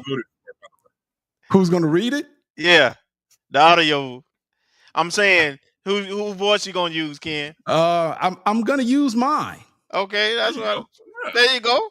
I'm going to use mine. Now there are some technological tools out there that I might utilize, but I haven't quite come to that decision. But as of now, I intend to use my voice. Okay. I can't afford, well, James Earl Jones, he's not with us anymore, but I can't get Morgan Freeman. I think he may be a little bit too expensive. So, maybe I can get Stephen Campbell to do it. I don't know. Maybe Stephen Campbell, you want to read the book, brother? Hey, Ken. So what's next, right? Have you even thought about that yet? Okay. In the series. So okay. There is already a project that Kendrick Marshall and I are working on. Okay. Or there've been preliminary steps. Okay. I am not at liberty to give those details as of yet. Right. But it is not a part of my series of HBCU sports, but it is a book project that I think you guys might find pretty interesting. Okay. Okay. All right. Teaser. That's a teaser. Exactly. Now, when can it come out? I don't know, because you guys know football season's crazy, man. And between starting next week through the month of December, Lord have mercy. So we already know how that goes. Okay, so speaking of next week, it gets going with media days. You've got the SIAC, CIAA, SWAC, and then the MEAC all doing theirs. We'll be in Birmingham. I'm assuming, will you be making it to Birmingham this year again? The plan is to be there, but I will say this: there are some. I mean, I don't know if it's a good thing. Because of the book, there are some logistical challenges that I put like this. There's been I don't want to say overwhelming, but there's been a surprising response to the book. And there are literally dates that are coming up on my calendar now that people are asking me, can you come?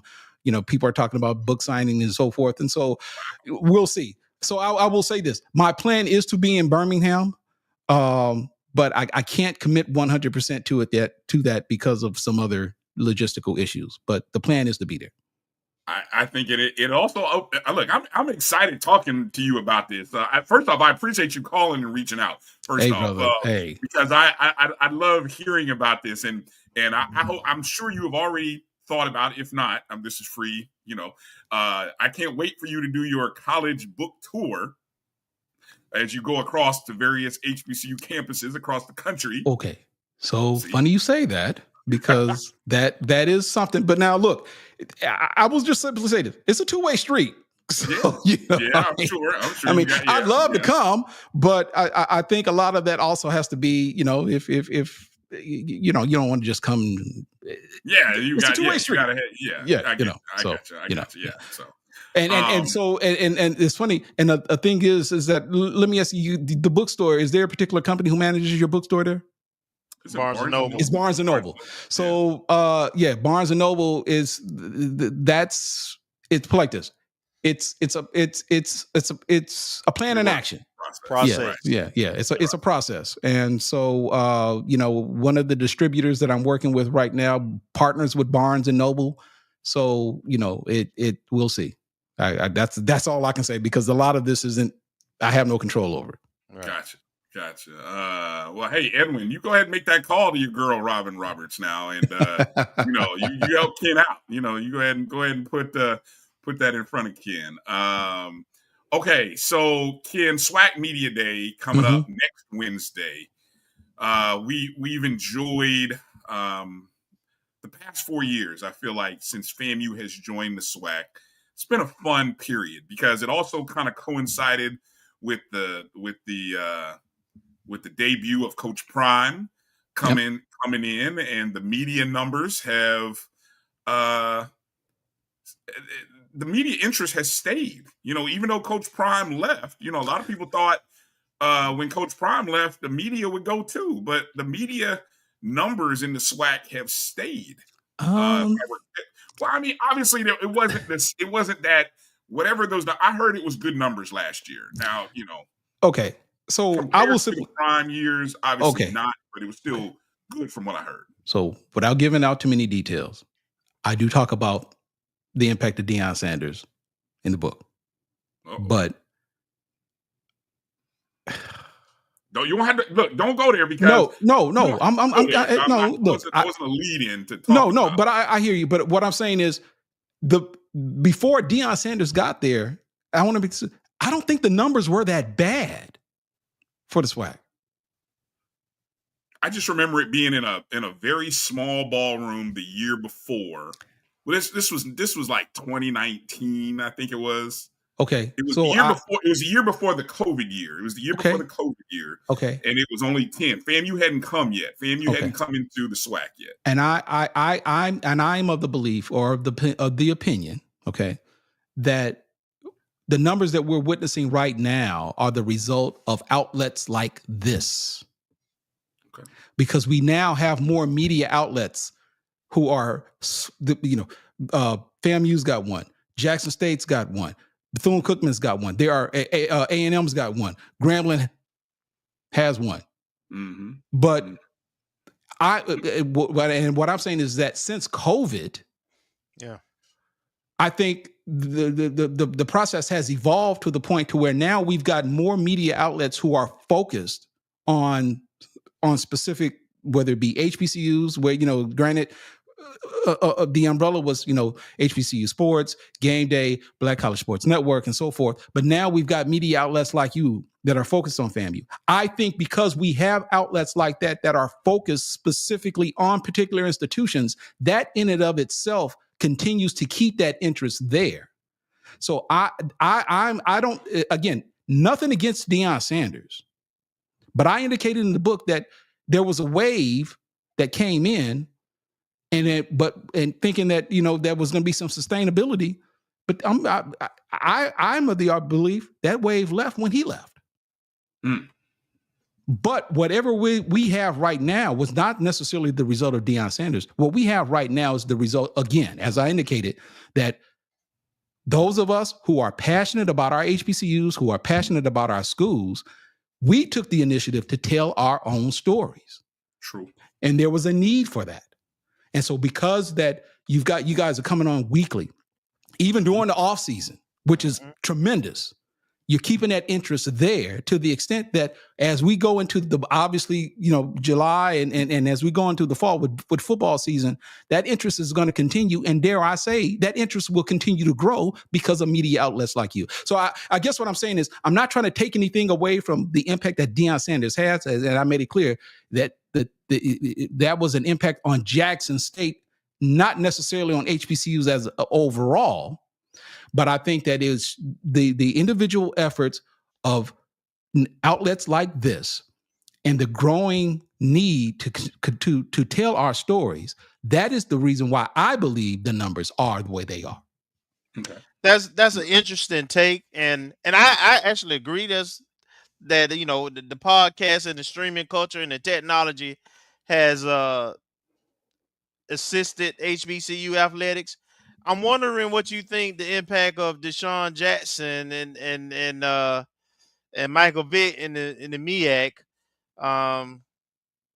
What does the celebrity coach hire? I mean, we got Charlie Ward in basketball, right?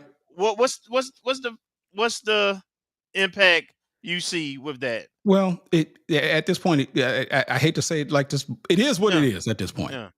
I can't be mad at schools like Delaware State and Norfolk State for making hires. I mean, Chris Stevens will agree with you. Would agree with me that all due respect, Delaware State probably hasn't gotten this much media attention in a long time. I'm not going to sit up here and say, yeah, we have not talked about Delaware State this often within the past, 6 months or so.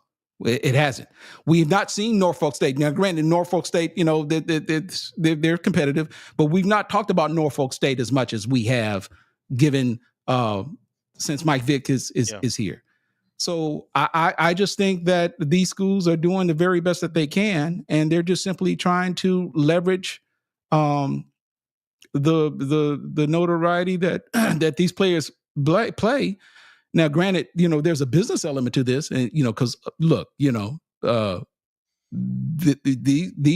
ADs, they want these coaches. They're hiring these coaches. They want to win. So you still got a job to do, but I can't be mad at them for wanting to take these, hires such as Mike Vick and the hire at Delaware State. I mean, look, man, I get it, because if it had not been for those hires, I can assure you, we would not be having this conversation right now. So you can say that Deion Sanders has got a lot to do with that, but but yet I'm of the belief, we've hired NFL football players before. Now, granted, they didn't necessarily have a whole lot of cachet, but it's not new for HBCUs to hire former NFL players. Right. But I get it. Deion Sanders kind of set a trend. And then Tennessee State with Eddie George, and here we are now. And so look, all I would just simply say is Delaware State is still Delaware State and Norfolk State are kind of in that honeymoon stage, but at some point it's still going to come down to the wins and losses. Plain and simple. Yep. What's one or two interesting storylines heading into this upcoming SWAC season? Hey man, let me tell you something. We interviewed him, I think it was a week or two ago. I'm telling you now, man, Prairie View's got my attention. Okay. Coach Jackson has got my attention. I think that when you put in consideration what he's done, he was at what was the Valdosta State. Valdosta State. Yep. Look, man, he's not just someone. He's got skin. He's got skin in the game.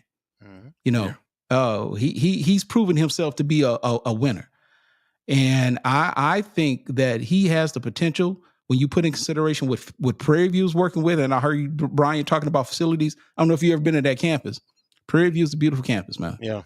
That they've got an awful lot to work with there.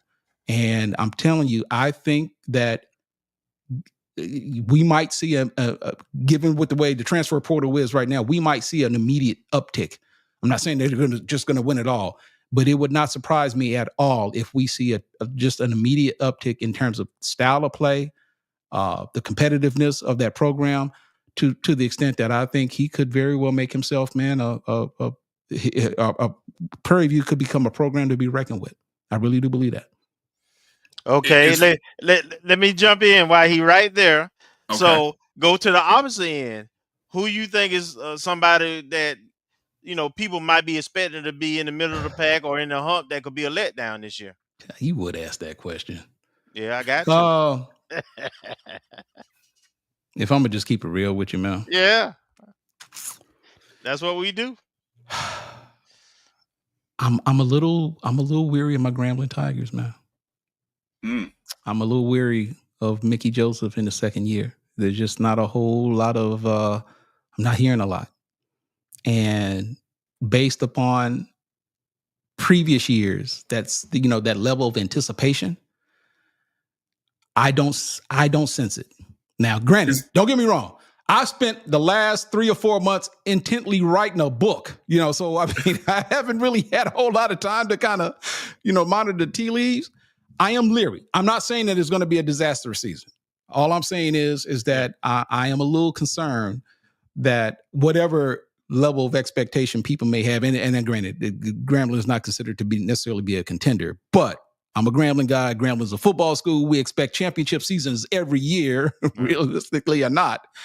But I don't have that level of anticipation that I would typically have around this time of year going into SWAC Media Day. So I'm a little skeptical. I'm hopeful, Yeah. But I am leery. I shouldn't say skeptical, but I'm leery. How much of that is a product of the coach? Mickey Joseph is like a 180 of Hugh Jackson. Mm-hmm. I mean, he was very, very charismatic is the word I was looking for. And I think he understood how to utilize media to his benefit and what he had hoped would be the benefit of Grambling. And I see a difference in Mickey Joseph as being more reserved, let the actions on the field speak for themselves kind of guy. Look, Mickey's a no nonsense guy. And I've had a chance to talk to Mickey. He's a no nonsense guy who isn't anything like Hugh Jackson, and as you just alluded to. But like I said, man, and I just think that I don't know. I just don't feel it. It just ain't the buzz. The buzz just not there. I understand what you're saying. Sometimes I just don't feel it now. And because I already know what's going to happen. Some Grambling folks are going to probably come at me. I can't believe you said that. But they know by now I don't give a damn. I say what I say, and I mean what I say. I'm not saying I don't want the season to be disastrous by any means. I'm just simply saying that I'm leery, and I'm not. I have a high look. I have expectations, but you asked the question, man, and I'm just giving it to you. I've got some concerns. And, but I will simply say this. I've been wrong before. Yeah. The preseason is probably one of the hardest things to predict. Yep. You never really know what a team is going to do. This is probably about the only time of the year where pretty much all 12 teams in the SWAC are optimistic about what could potentially happen, knowing that there could only be one champion. So UAPB's optimistic? Huh? UAPB optimistic? I would like to think so. Look, I'm optimistic. What I'm saying is, what I'm saying is I'm optimistic because I don't want to suffer what I had to endure last season. So there's a part of me that thinks surely we'll be better than what we were last year. I'm thinking UAPB is optimistic. There's a part of me that thinks Valley is optimistic. They got a lot to be optimistic, but they got a new coach this year. Oh yeah, they got a new coach. And well, y'all did beat the conference champs last year, though. You see, and I wasn't even talking about that. But see, I forgot all about that. But what I'm saying is they've got the right. You're the only person who's forgotten about that. Well, no one else has forgotten that. I'm not here to make jokes, man. This is not the time to make jokes. I'm trying to get people to buy books. I sure as hell I'm not going to piss off the family. Hey, as it stands right now, I love the family. Remember, I told you I went to your campus. I told you it's one of the best campuses, man. The branding was off the hook. Remember, I told you guys. I don't know if you guys saw that. And it is one of the best game day experiences I've ever experienced. And I mean that. Now, I meant that when I said it, and I mean it now. So, but buy the book. We can always joke later. I don't even think we play you guys this year, huh? No. Yeah. Okay. Okay. So good luck to you. Good luck to you. Unless we need the SWAC championship game. Right. So, I didn't mean anything by that. But what I'm saying is, I think every school is optimistic to some degree. Now, I don't think schools like Valley, and I don't want to say UAP, but I think there are some schools that know we're not going to win a championship this year. But 500 would be great for them. 500, even like one game off of 500 would be such a big improvement for them that I think it would have people really excited about the following year. Exactly right. So depending on what your level of expectations are with a particular school, you have a reason to be optimistic because again, given the way the transfer portal now, I mean, some of these teams are like literally 80 to 85% different from the rosters the previous year.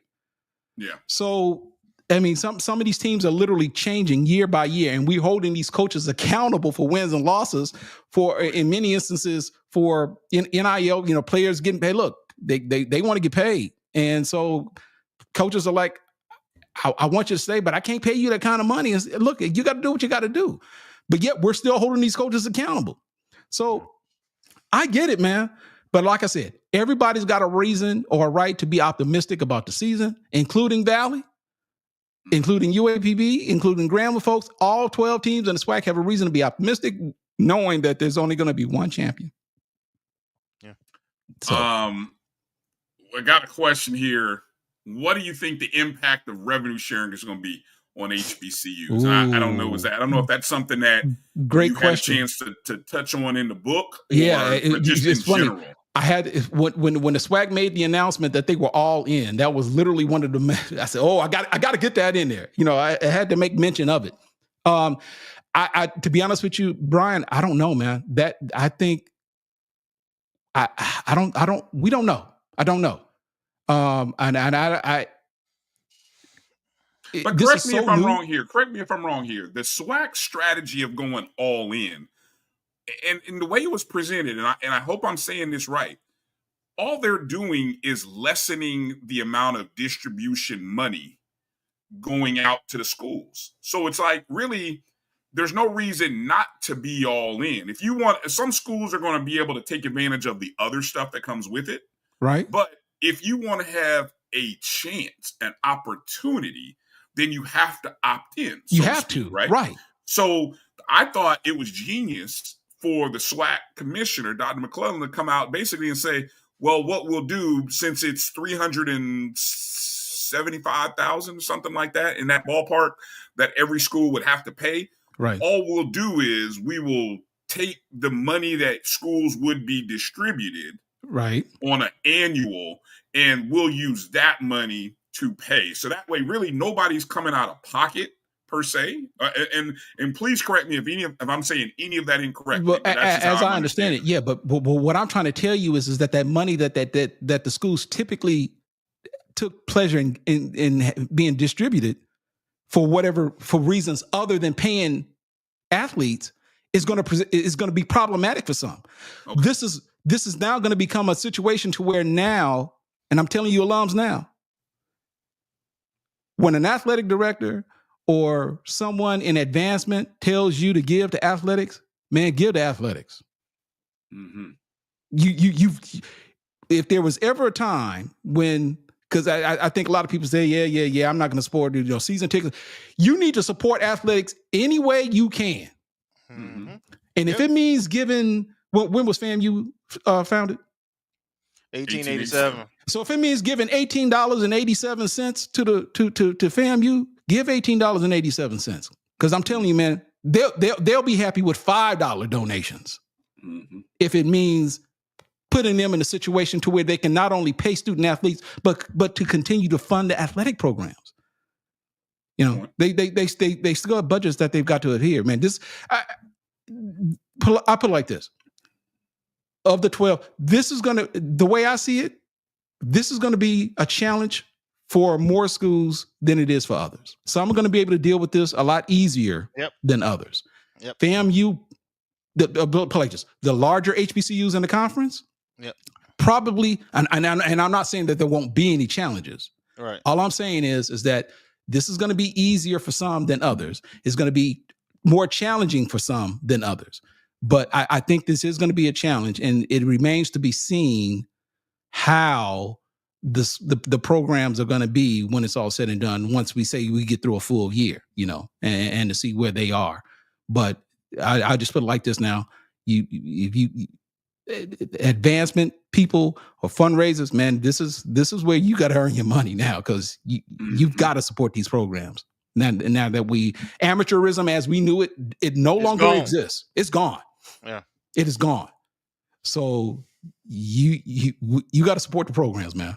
So to you FAMU folks, when FAMU says give to FAMU, damn it, give to FAMU. Now, and I'll just add a little bit more meat on that bone. From my perspective, I think that as Ken said, there's going to be a lot more. There's going to be a lot less parity. Let's put it that way. Mm-hmm. Because, like, for instance, the state of Florida has already approved for the next 3 years, the board of governors, that we can use auxiliary dollars up to $22 million, I think. That's nice. Now, FAMU won't use that number, but they'll use a number, right, to do so. It'll help, and we'll have 105. Valley gonna have 63. Maybe. See, Maybe. So the disparity is going to be different between the top of the conference, as Ken said, and larger HBCUs and the smaller ones. It's going to be, and it's only going to be exaggerated now. you know what? You said it, and I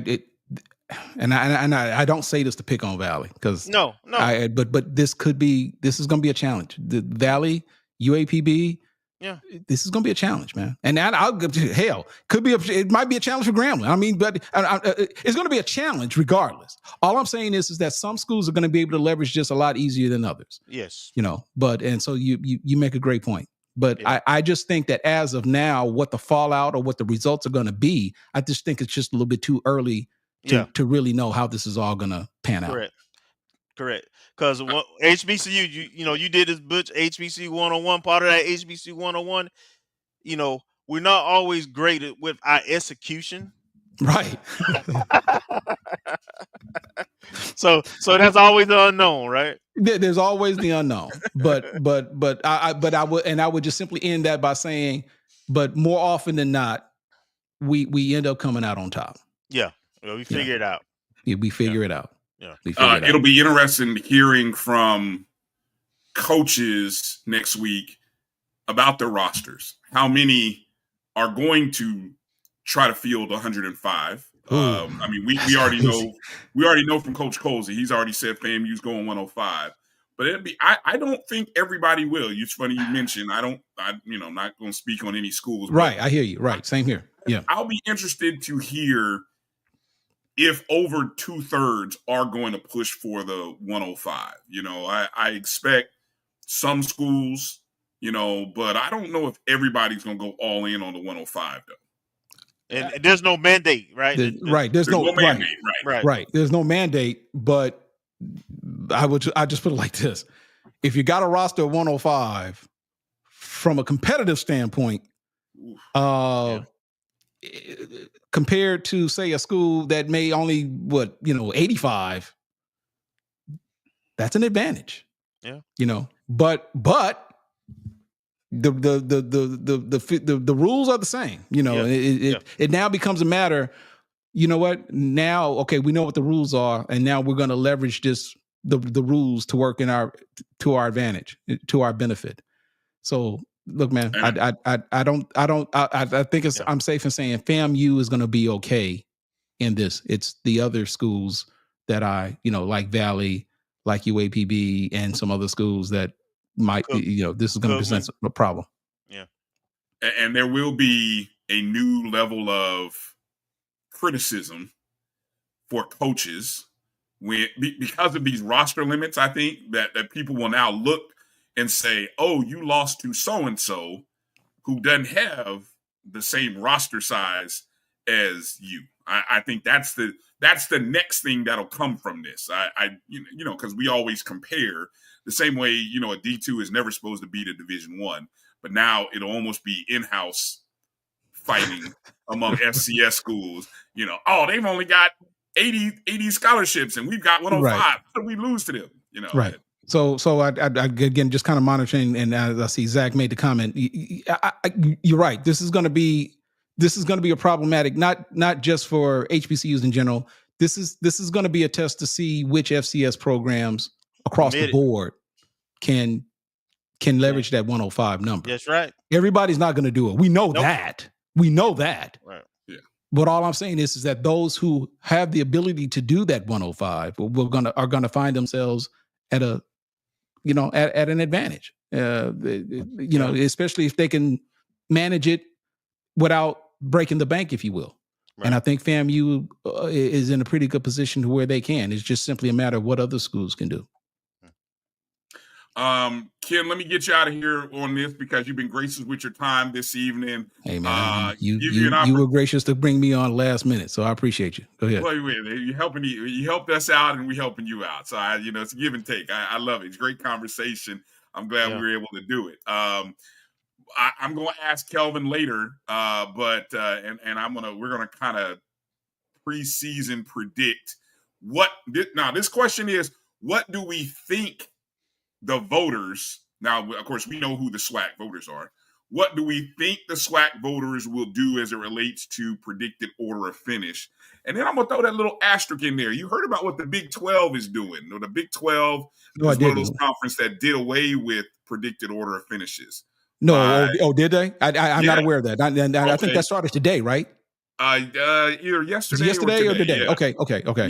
Well, they got rid of doing the predicted order, and I'm curious to hear your thoughts on that, because we always make it a big thing after the fact. But what do you think the voters will do with the predicted order of finish for the SWAC East and West? Oh, okay. So this is my first time hearing about the Big 12 getting rid of the big, and I'm of the belief, and correct me if I'm wrong, that did they give a reason why? I'm assuming because of the way things are right now, that trying to come up with a predictive order of finish is almost impossible to do. You don't know who's going to be on the roster.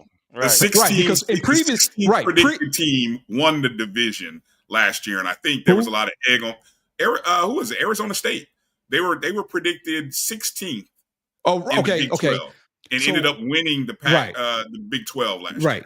So I'm assuming that long before the transfer portal, it was kind of easy to determine predictive order to finish because you always knew who was going to return. Sure. We don't know that now. Yeah. So, so like I said, I'm this is my first time hearing about that rule with the Big 12 as it relates to the SWAC. It wouldn't.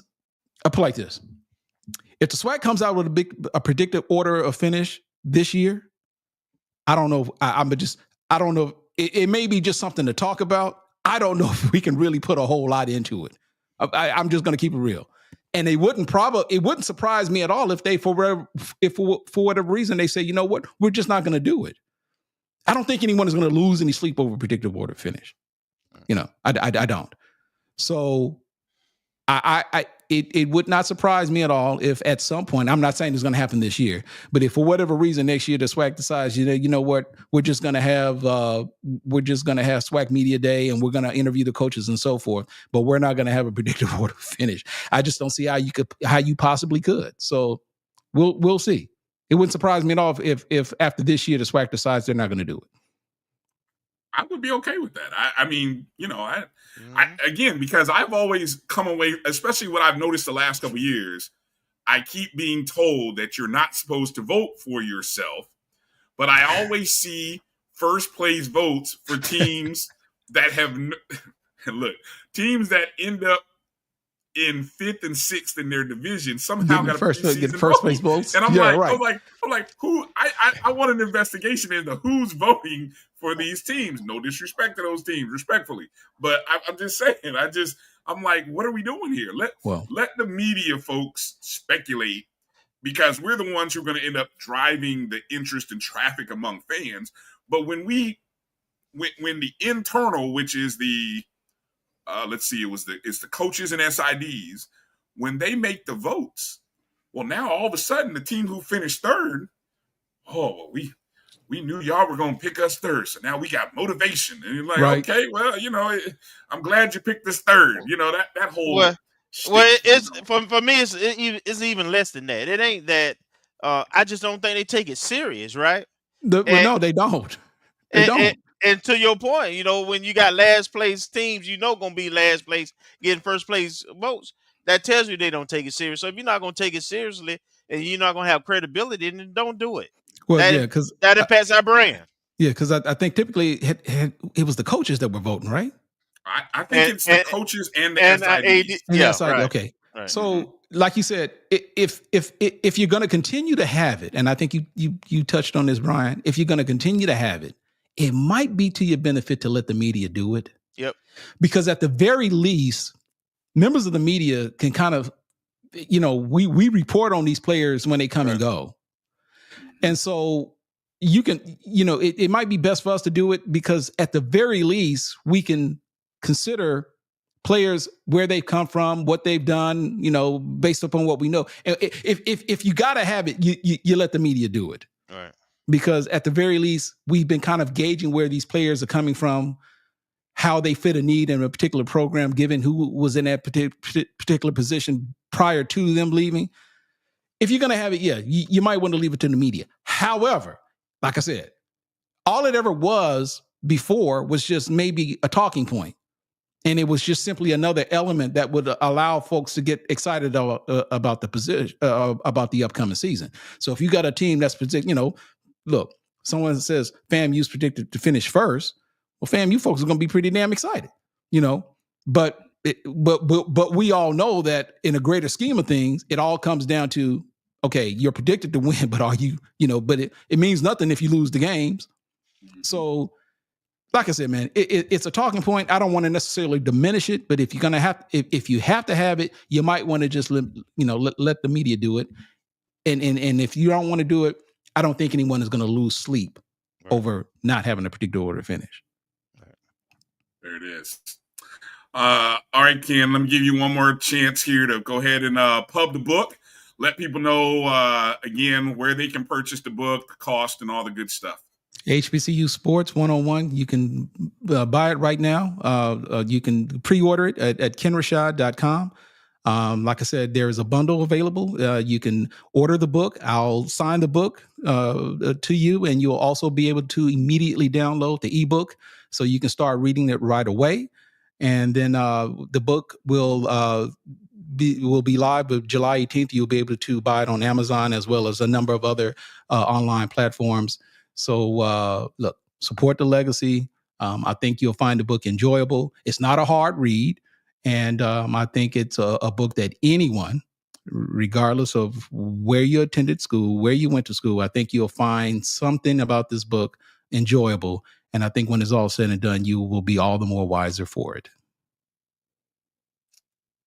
Great stuff, Ken. Appreciate your time this evening. HBCUsports.com. Make sure to look out for the upcoming second annual HBCU Sports Awards. End of the month, right? End of the month is when that'll July 26th. Okay. All right. July 26th. That'll be good. It'll be a great way to again celebrate the 2024-25 year, and then get you all excited about the new 25-26 year. So, right. Good stuff, Ken. Hey, appreciate you, brothers, man. Appreciate you, man. Thank you. Good Ken. luck. Good luck with the book. I'll be putting my order in here very shortly, and look forward to sharing it. Appreciate it, man. All right, guys. All right. Have a good one. All right. All right. Ken Rashad, ladies and gentlemen, HBCUsports.com. Make sure to check out the book. Again, you can purchase the book.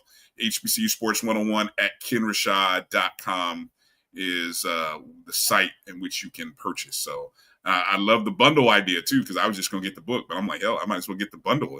$3 more, right? Yeah, $3 more. I mean, why not? Get a deal. Yeah. There you go. All right. You want to take a quick break for a second? I want to run and get some top off my drink, and then we'll take a break, man. We can get to the close of the show with a few other notes and stuff like that. That'll work. All right. Hang tight with us. You're watching the ONG Strike Zone right here on the Black College Sports Network. We'll be back in just a moment. Football fans, HBCU football is back in the ATL with the Cricket MEAC SWAC Challenge Kickoff. Representing the MEAC, North Carolina Central, and representing the SWAC, Southern, Eagles, Jaguars, the Marching Sound Machine, the Human Jukebox. The kickoff trophy is up for grabs, and bragging rights are on the line. The rivalry is real. Bring the family and join us pre-game for the fun-filled Coca-Cola fan experience, including band jamborees, food, activations, and fellowship. For tickets and information, visit MEACSWACTalents.com.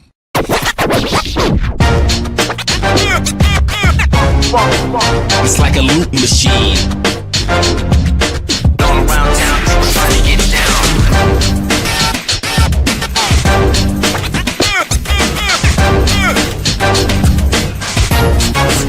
It's like a loop machine.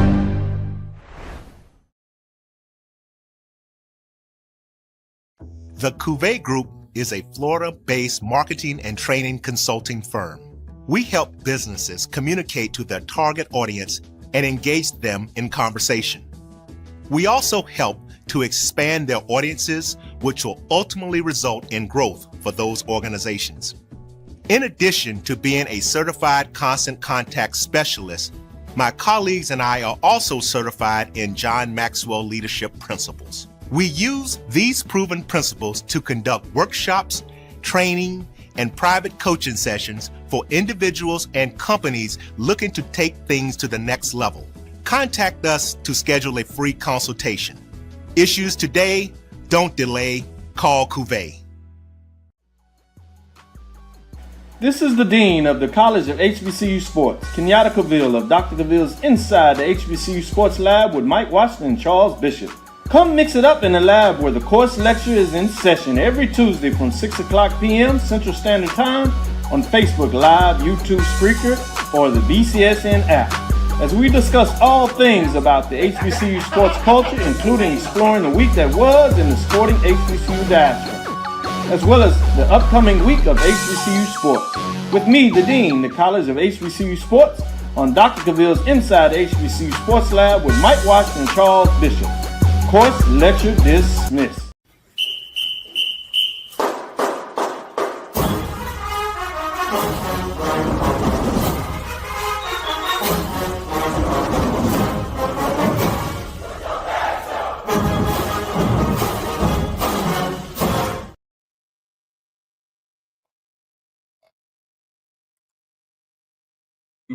What I missed? Welcome back.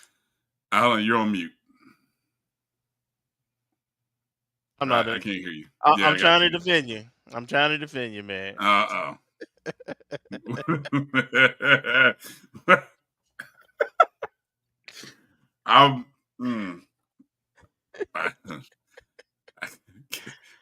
Water. This hand water. My other hand is off screen. That's all I'm gonna say.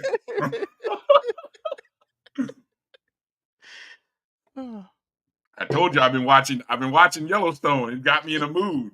I've been watching Yellowstone. I've been.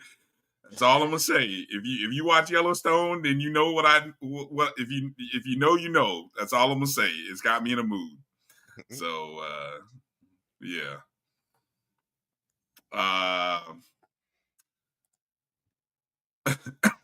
I want to give a shout out to my guy Johnny Thornton.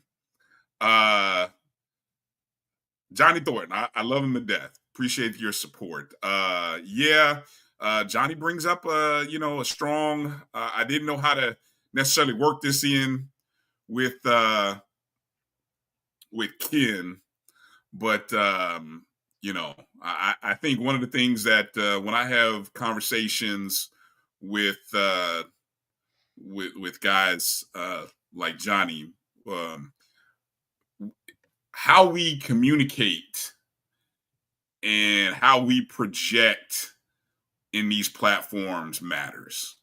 And I think I love the fact that Johnny's passionate about making sure that all of our media outlets and podcasters are respectful of the individuals in this space. Now, again,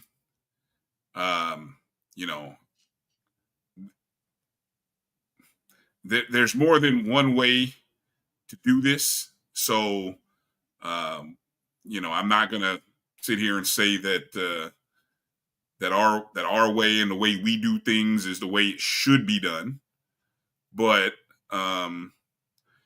I think from a university standpoint, he brings up a very interesting perspective, because how we project should matter to the other side. I mean, put it like this, Kelvin. Nobody can technically stop us from talking about our university or any university. Okay. Now, and we could choose to attend games as a fan and sit in the bleachers and then come on the radio or the internet and talk all kinds of ways, right? But I do think when you want access the way we've been blessed and other outlets are blessed and fortunate to get access as quote unquote media, yeah, there is a certain level and a certain standard that all schools should expect. And again, the schools don't have to agree with our opinions and our takes, but there is a standard I think that every school should hold media outlets and podcasters to. And I think that's what Johnny is saying and is passionate about in that. So. Another way of saying that is, I don't ever want to sound like the old man who get out my lawn, right? The grouchy old man. It's people are free and it's fine to be who you are. I have no issue with it, but understand the other side of that coin though. People have the right to react to who you are the way they choose to also. And so it does matters with institutions of higher learning and branding and people who Part, consider them Institute of professional. Higher Learning. Yes, that part right there. Institute of Higher Learning. It matters to them. So it should. It so should. so you have to be understanding. You might have to tweak. There's plenty of things we can break or we could talk about, but and the other part is, are you trying to be? What is your intent? Are you just to entertain? Or are you trying to uplift and empower? It just depends what your platform is used for. Mm-hmm. Yeah.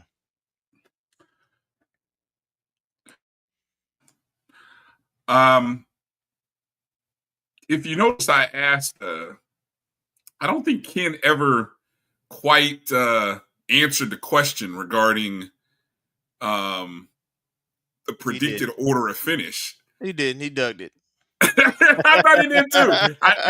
I noticed that too. I don't, but I also think I kind of, it's another thing you have to be careful about asking multiple questions sometimes, because when you ask multiple questions, you lose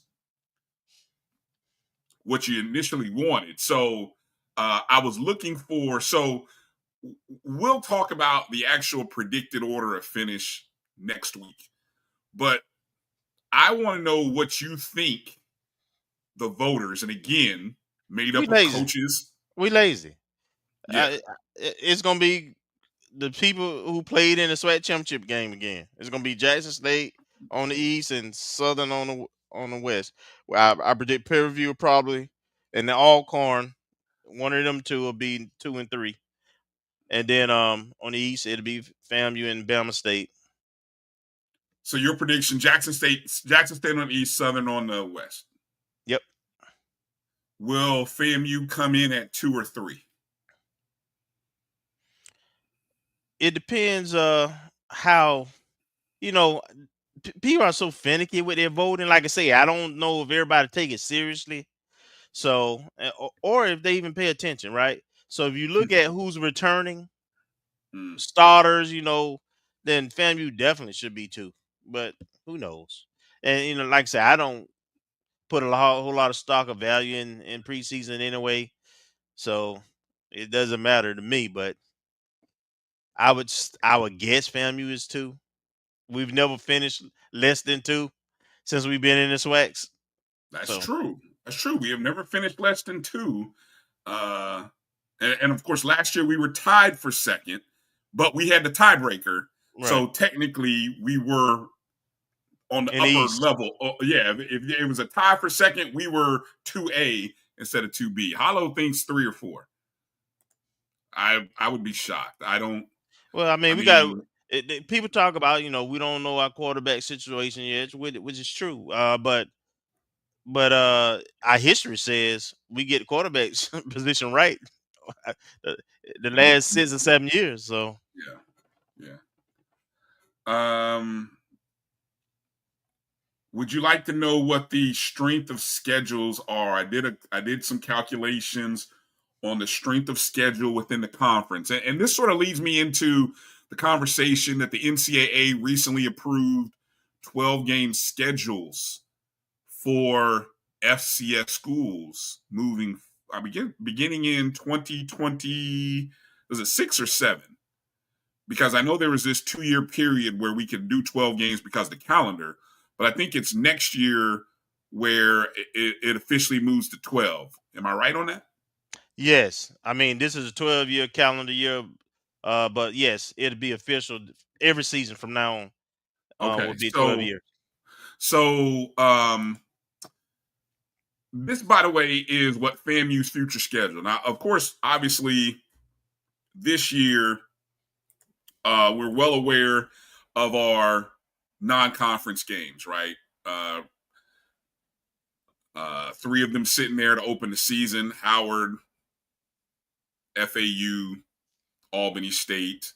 And then after a pair of conference games, then we welcome North Carolina Central, right? Okay, so that's our schedule for the upcoming year. Now, future schedules, in case you just wondered with this new 12-game schedule thing. So according to FBschedules.com, I think is how it really is worded. They do the whole analysis of your like next 3 or 4 seasons as it's been reported, as they can gather it, right? So 2026, next year, FAMU is scheduled to play at Miami on September 12th. In 2027, we're on the book already for playing 3 road non-conference games in 2027 at UAB on September 2nd, at USF September 18th, and then North Carolina Central at North Carolina Central October 12th. That's interesting, Kelvin, because when you look at that, you know what that does not incorporate? The OBC. The OBC to open the season. Don't be surprised if that UAB game is replaced. Let's put it that way. I would not be surprised. I would not be surprised. And then 2028, we're scheduled to play at Georgia September 9th. Don't be surprised if that game goes away too. Depending on the leadership. So essentially 4 non-conference games. So two thoughts here before I come back to the whole SWAC predicted order. And I see Edwin had already dropped his who he thinks they will predict. He trying to put the pressure off of SU. Yeah. Ain't nobody gonna predict SU number 3. Stop it.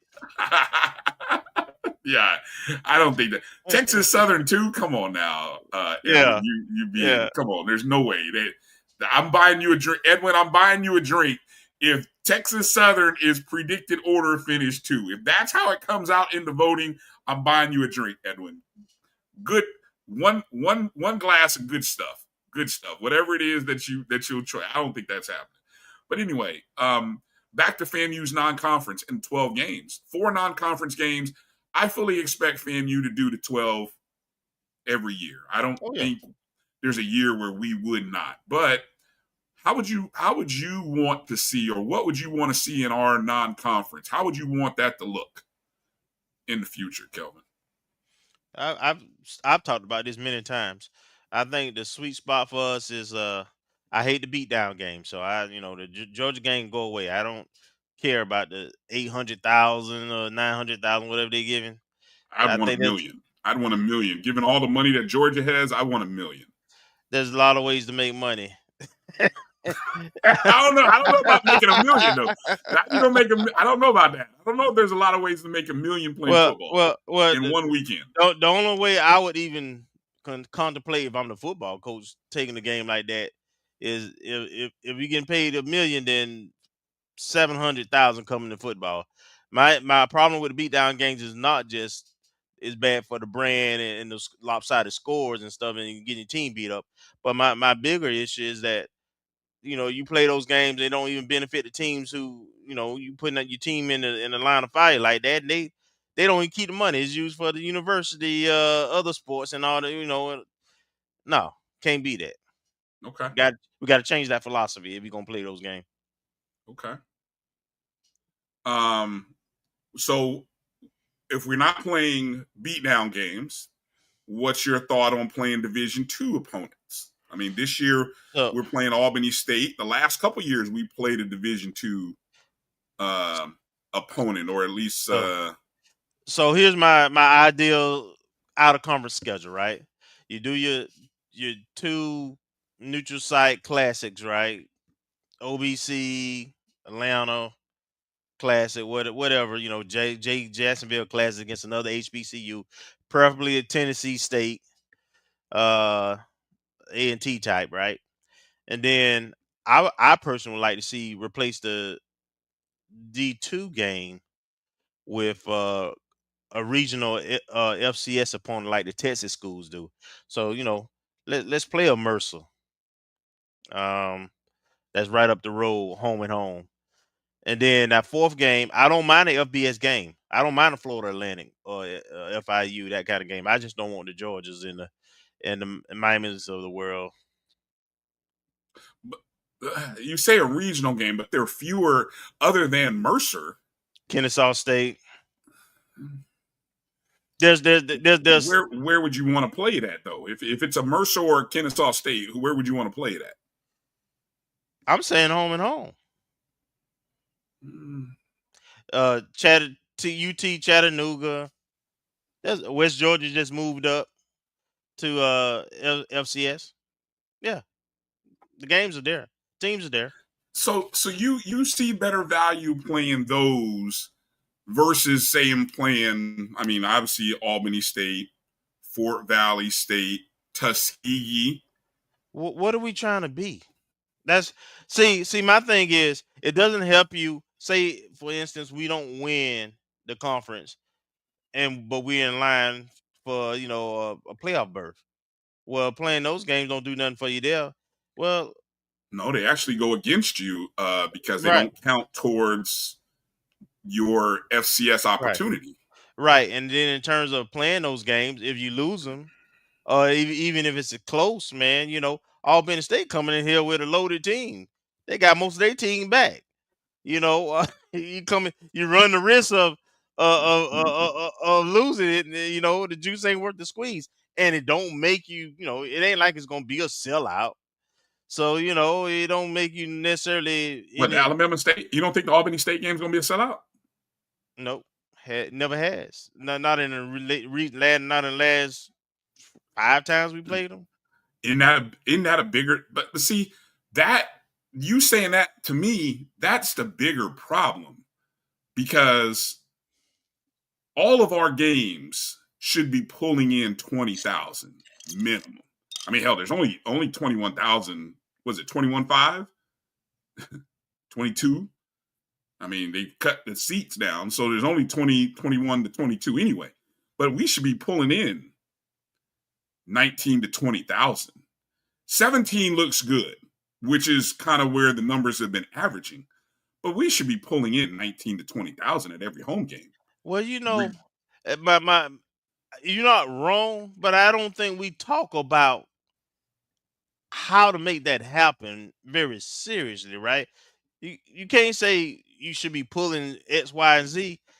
The numbers are the numbers. Your customer base has told you what they're willing to support. Now, what is the plan to make sure that's the case?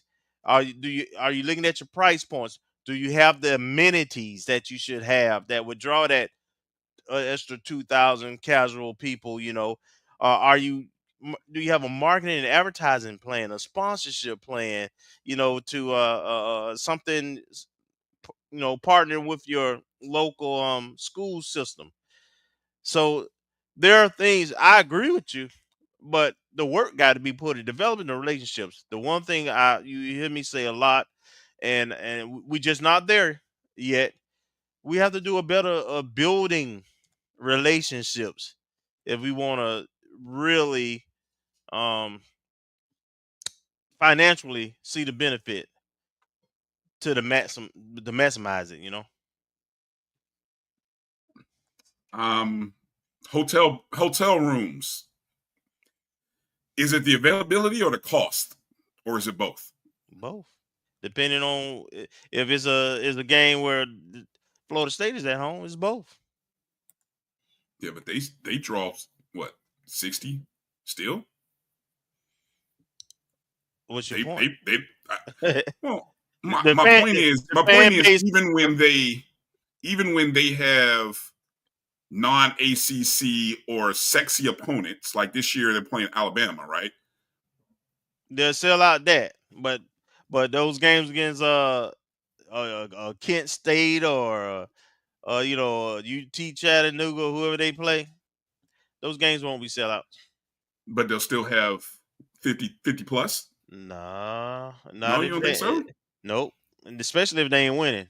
It depends. Well, okay, and they ain't gonna stay regardless. So that brings me to, I guess where I'm going and thinking about the fan experience, and I understand the limitations with the game day experience not being what it could be.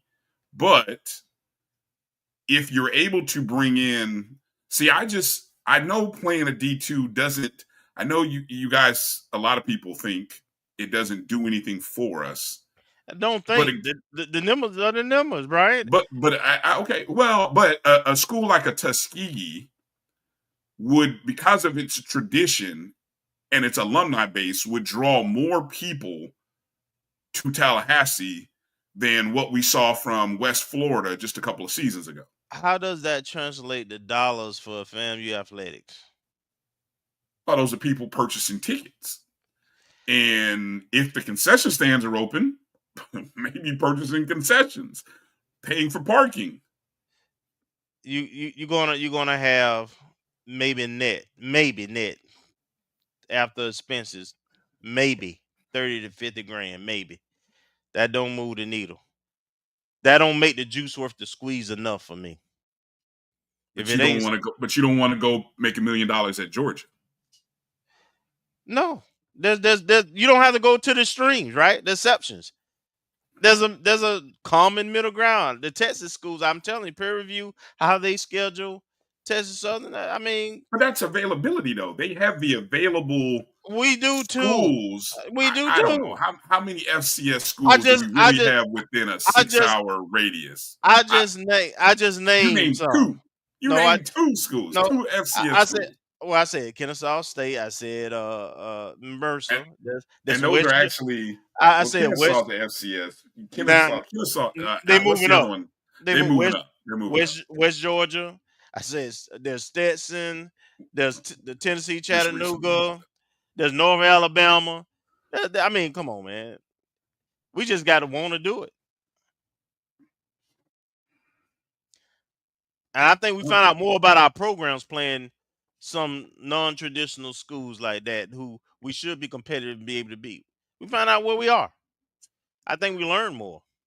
I just think when you are playing in the SWAC and you're trying to compete for a SWAC championship, your goal is the Celebration Bowl. And I think you have to be more focused on that and less focused about, if we don't make the SWAC, we want to have an opportunity to play in the playoffs. No, that's a false narrative. We can do both. Yeah, we can do both. Okay. The only limitation is us, the decisions you make, right? Ain't nothing preventing us for scheduling to be able to put ourselves in best position to have multiple invites. And actually, from a conference standpoint, we should want that. You know, the whole conference should be tied to just the SWAC championship game and the Celebration Bowl. If you look at what's happened in the FBS level, there's multiple postseason tie-ins with all those conferences. That's where we got to get to generate that next level of revenue. We got to play chess, not checkers. What do you think of and obviously the SWAC schedule is set for the next 6 years. What do you think about moving to a 9-game conference schedule? Currently it's 8. And with moving to a 12-game schedule, good, bad, advantage, disadvantage. I mean, and obviously we're projecting this is after the whole 6-year. I guess they could choose to change it, 3 or 4 years later, but I would imagine that they ride out the next 6 years of I can say next 5 because this is currently year 5 of the 10-year schedule. What's your thoughts on moving potentially to a 9? And I'm not saying it's out there, but I've heard a couple people talk about it already. So maybe I'm just kind of throwing that match into the forest. Well, it depends, right? It depends. For FAMU, it wouldn't matter because getting 4 out of conference teams every year is not an issue for us, right? For some schools, I think it's more of an issue. That's why you see a lot of the other SWAC schools, especially on the west side, they play each other non-conference when they roll off. So from a conference standpoint, it kind of depends. If you talk about 9-game schedule, then you got to talk about the divisions doing away with divisions, right, and just taking the top two teams playing the championship. For me, I'm okay if you went to a 9-game schedule if you do away with divisions, but it's how you do away with divisions that would matter, right? You need to have 5 permanent teams that you play every year, and those going to be based on how close they are in rivalries, right? So take for instance, if FAMU was if we went to a 9-game, it was mandated by the conference, and they did away with divisions, then you play Bethune, the Alabama schools, and JSU and Southern every year, and then the Texas schools would rotate off. You only have to go to Texas one time, but there'll be a home and home. I mean, one time. So there'll be a home and home, and then you don't have to go to Texas all in year 3 because there'll be 4 out of conference teams. So somebody has to rotate off. So that's kind of how I would think about doing it, right? And if they did it that way, then I'm cool with it. For FAMU, if they left that 8, I'm cool with that too. But I am intrigued by a 9-game schedule if you do away with divisions. If you don't do away with divisions, then I don't know. Leave it alone. Leave it alone. The whole moving away from divisions thing is catching steam. It's happening in other sports. We've seen it move away from baseball. It's happened in basketball. I got a feeling it's going to happen in softball pretty soon. It's in there. There's a push. The popularity of divisions is going away, and yeah.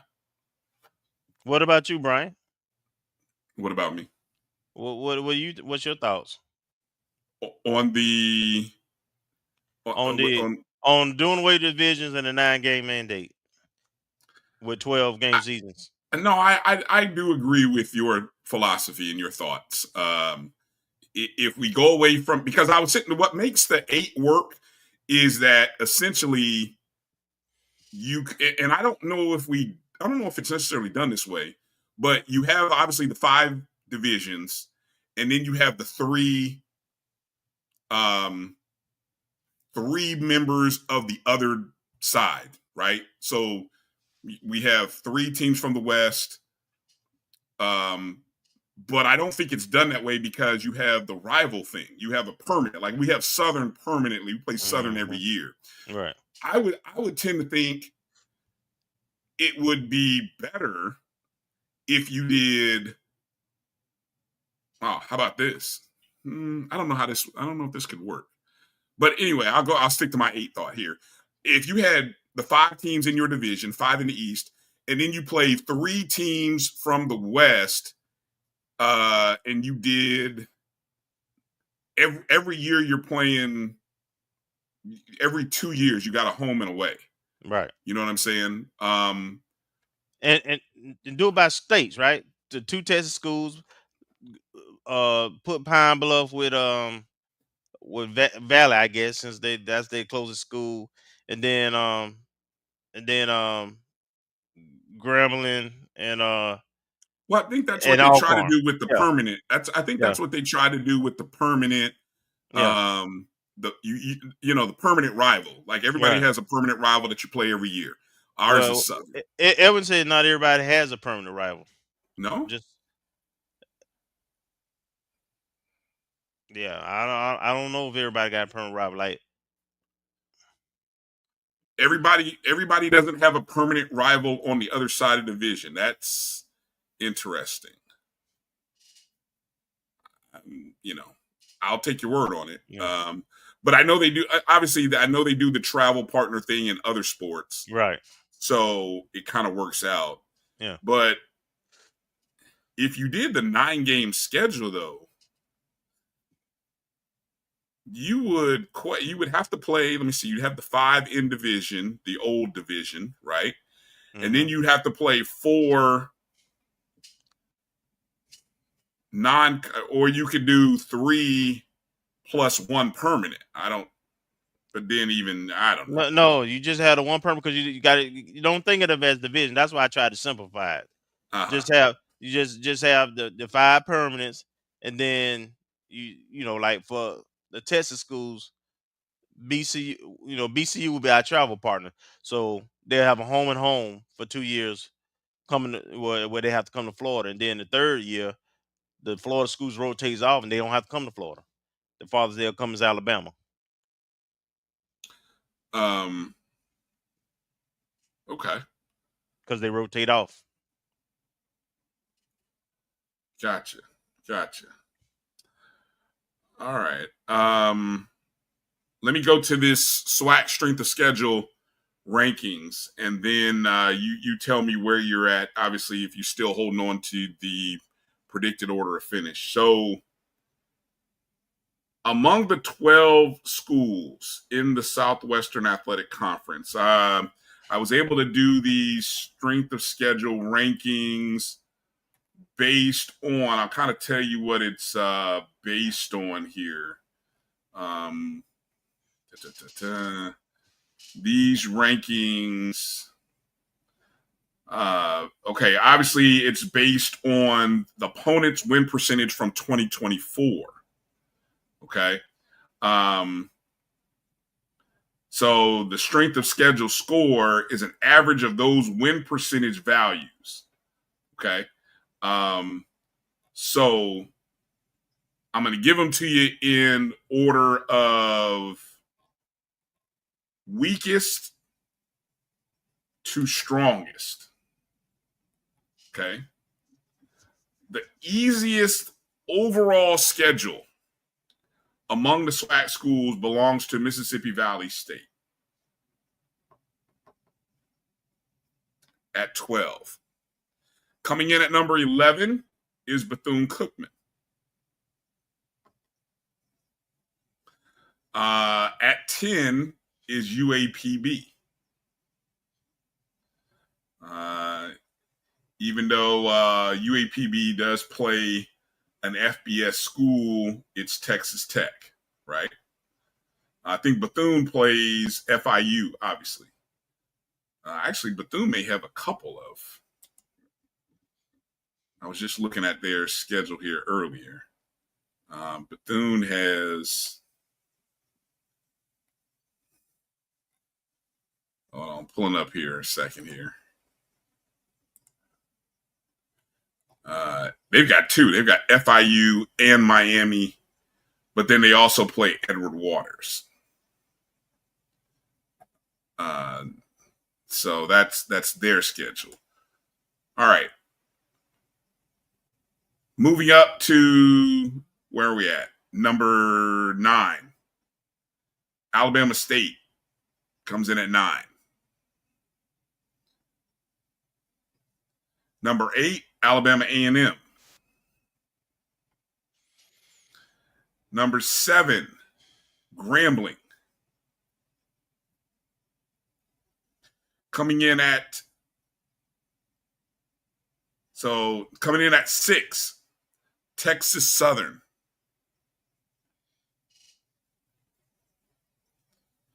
Coming in at 5, here we go, top 5. Top 5 schedules, strength of schedule rankings in the SWAC. Number 5, Jackson State. Number 4, Florida A&M. Coming in at 3, Prairie View. Number 2, strength of schedule, second toughest schedule among the SWAC, Southern. Toughest schedule in the SWAC belongs to Alcorn State. So again, 1 through 5 is Alcorn State 1, Southern 2, Prairie View 3, FAMU 4, Jackson State 5. Now, so and that score, again, that win percentage of opponents. What's crazy, Kelvin, all of them come in under 50%. So to me, there's a lot of SWAC schools on this schedule. It ain't too many SWAC schools that was over 500. Well, or what it means is you got some non-conference games. You got some winnable non-conference opponents. Even some opponents that didn't fare too well. I mean, look at our opponents, for example, right? If I'm not mistaken, FAU had a below 500 record a year ago. Mm-hmm. Howard, how many wins did Howard have last year? Like 4? Mm-hmm. I think Albany State had maybe either 5 or 6. They were right about 500. Right. Oh, I think even Central. Wasn't Central? I see Johnny in there. What was Central's record last year, Johnny? Weren't they right about 500? Maybe a little bit over 500? No, I think it was like, weren't they like 8-4 or somewhere around there? But see, look at our schedule. Look at who we got on our schedule. Valley, UAPB, and Bethune. I mean, yeah. So it's not surprising when you have teams that have, and so again, I don't know. I just, that's a strength of schedule ranking now, And it's based on last year, so you take it for what it is. But I'm looking at Alcorn, and I get it. I mean, in the East they play us at home. I mean, they play us. We're at home. They play us on the road.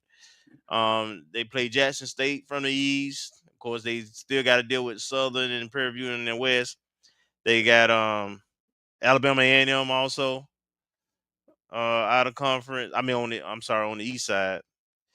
And then they play like Mississippi State. So yeah. Wait a minute, who is that? Alcorn. Oh, okay. So I get it. They Northwestern State. Now they do have Lincoln, which probably is their homecoming. Yes, it is. It is their homecoming.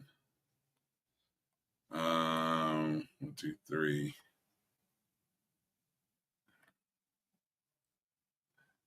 Yeah, and Alcorn's playing 12. So, yeah, they play Mississippi State. So yeah, it's I don't know. I'll do a little more digging into those numbers by the time we have SWAC Media Day. Yeah, it's a little less. Really kinda, yeah, it's a little less meaningful right now with the transfer report and everything. Because I mean, even now we talked about the new portal that they've opened up for those students and for people who don't know. So basically, FBS teams used to carry like 120 players, and those were like mostly a lot of walk-ons and blue shirts and those kind of folks. And there was a suit once this settlement was agreed upon, and people started opting in. There was a suit, and the judge raised the question about it was unfair for those kids who were like 106 through 120 not to have an opportunity to be not be denied an opportunity to participate with the new ruling. So they came up with a compromise for this year only for those student athletes who were 106 through 120 to be able to go into the portal and be picked up by other schools. Everybody's got to have a chance, right? Everybody should have a chance. That's all I'm gonna say. All right. Let me end the show, kind of give a few updates here on the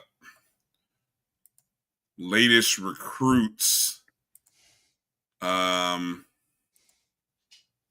the month of July. Let me move this over here because I know Marcus put these together. Let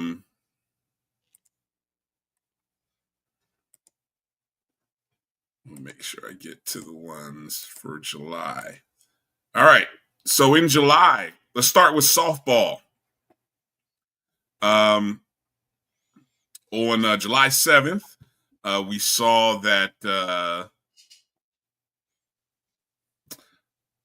I don't know if it's Saria or Soraya Espada. I would go with Soraya. Really? I know some people. I know a Saria. So, but okay. She's a pitcher from East Ridge High School in Claremont, right here in Central Florida. Her team is a 7A school, which is the largest classification in the state.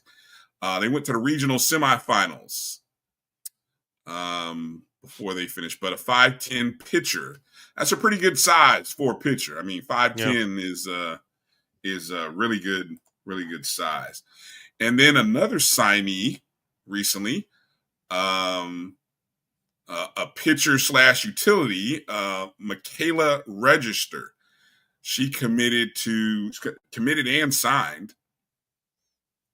She's from West Lawrence High School up in Dexter, Georgia.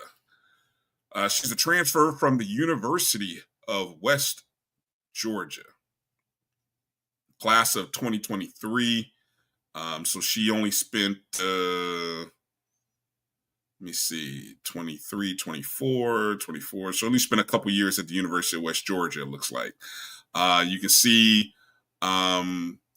she not only played softball, in which she won a state championship in Georgia, Class 4A, but she is also a shot put state champion. How about, so imagine going softball state title in 2022, shot put state champion in 23, and was a discus silver medalist.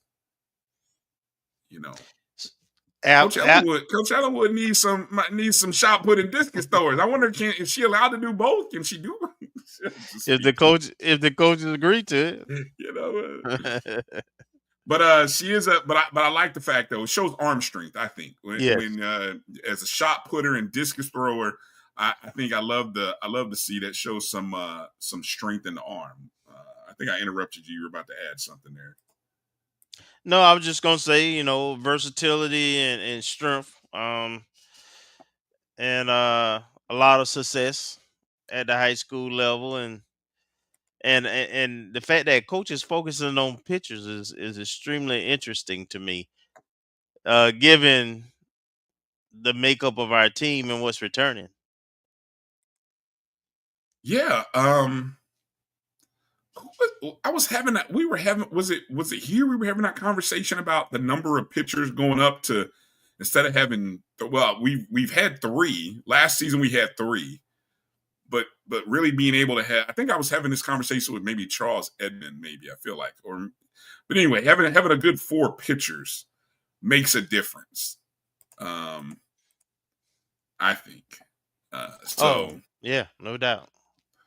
All right, let's move over to baseball, where the most recent signee is Clark Lincoln, and and a pitcher. A pitcher, exactly.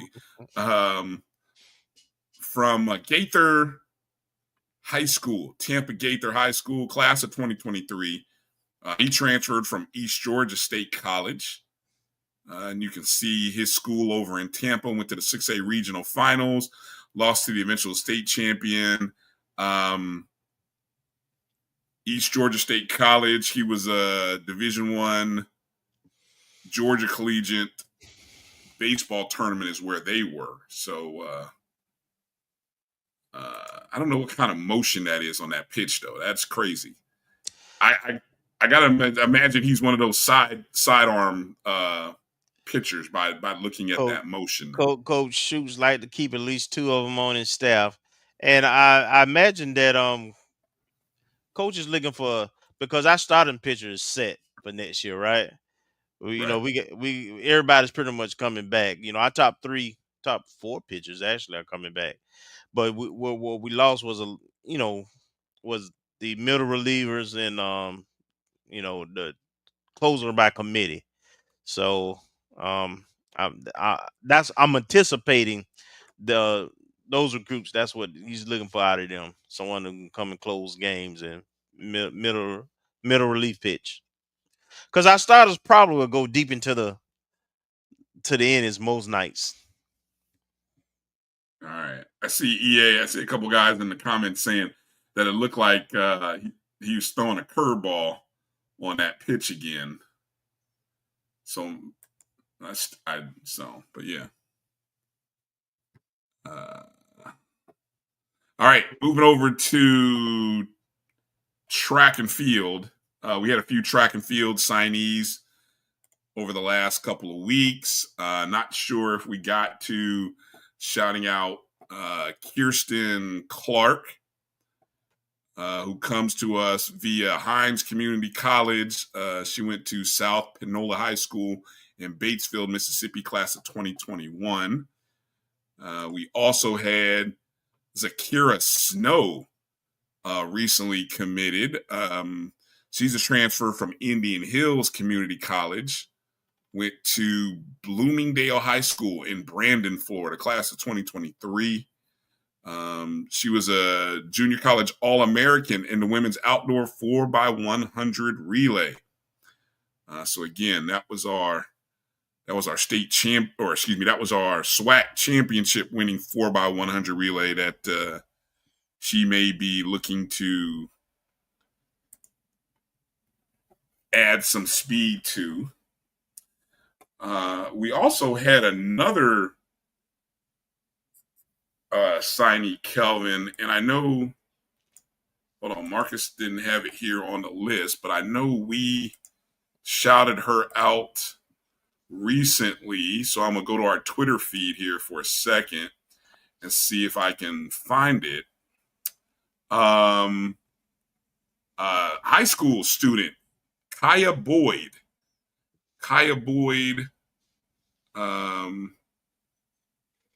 She is a hurdler. Where is she from? Hold on. Because I know she's from it's a high school up in Georgia.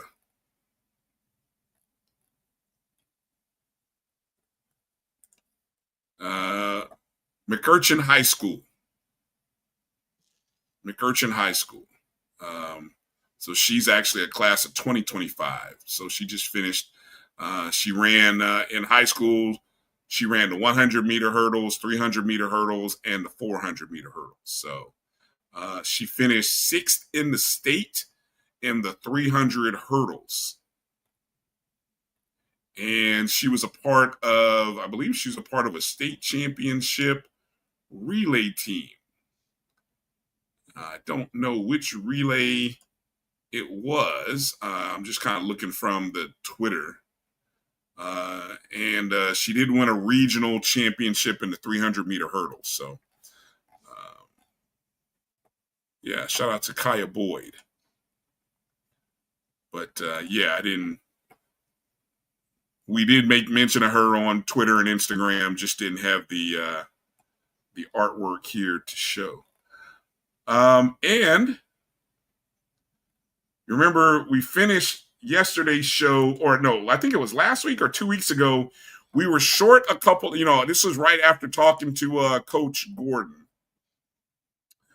And Coach Gordon had mentioned about having 12 new ladies. And by the way, have you guys noticed the uptick in attention, promotion regarding Coach Gordon and our women's basketball program? And I mean, I'm not just talking the fact that ever since she came on the show with us, but it kind of coincides not only on coming on the show with us, but we've seen the articles via Gerald at the Tallahassee Democrat. Allison Posey did a couple of stories on the camp. And they did the camp. She had the camp recently. I've seen a couple of digital shorts by FAMU Athletics, but it's refreshing to see over the past couple of weeks the amount of attention FAMU women's basketball has gotten. And this team has gotten tall real quick too. Let me go. It's funny you say that. Let me introduce these two new commits. Well, at the time as we were trying to figure out who the commits were, I think Marcus may have mentioned April Hooks had committed back on June 18th, a 5'8" guard transfer from Alabama State. She played at Hewitt-Trussville High School in Trussville, Alabama, class of 2023. I don't know how much. I don't know to Edwin says that she have a hook shot. Boom. Interesting. Yeah, there you go. I think she may have suffered an injury. Just kind of seeing some Instagram posts, like she may have suffered an injury last season. So I don't know to what extent that limited her. But good to have a 5'8" guard who knows the SWAC. That's good. And then the 12th player that Marcus researched and found, Brazia Robinson. I hope I said her name right. Brazia Robinson, 6'4", transfer from. She's been at a couple of schools. She first off comes from out of Cleveland, John Hay School of Architecture and Design, class of 2021. She spent some time at Delaware State University, also at UAPB, and then also at Florida Tech, which is down in Melbourne. But you talked about the size, Kelvin. That puts us at, by my count, 3 players either 6'3" or taller. Mm-hmm. Yep.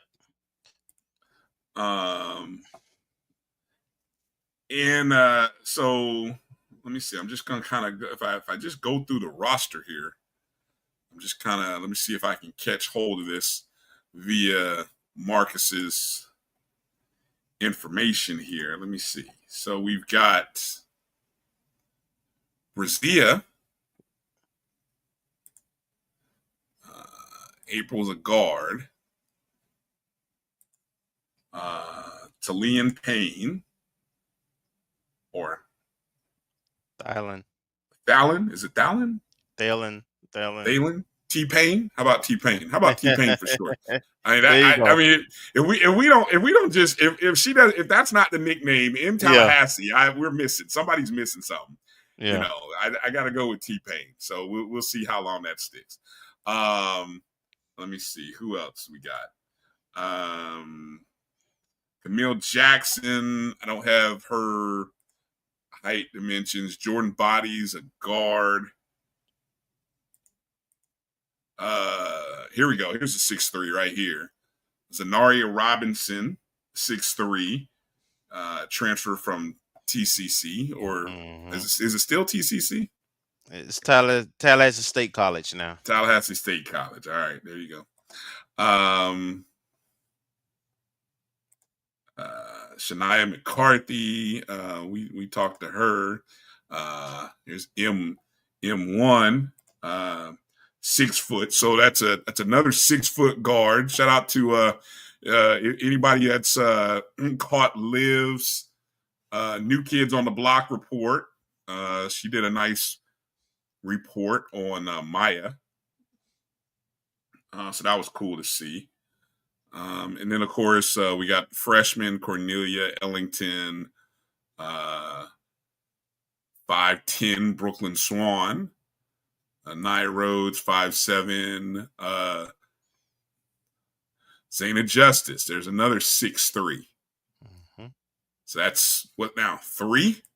That's 3 signed and then 1 returning. That's 3, and then you had to returner from last year. Right. So that's 4 by my count. Yeah. Yep. Woo! It's been a while since we had that kind of depth of height on our team. Hope that we need all that to pay off, right? Yeah, it's supposed to. All that to pay off. Men's basketball. The latest signee from the men's. I don't know when's the last. Let me see. I don't know when's the last time we did the men's basketball report.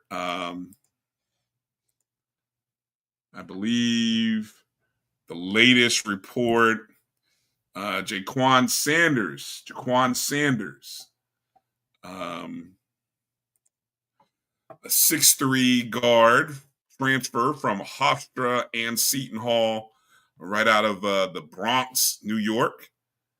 He was a Mr. Basketball for the Basketball Coaches Association of New York class of 2022.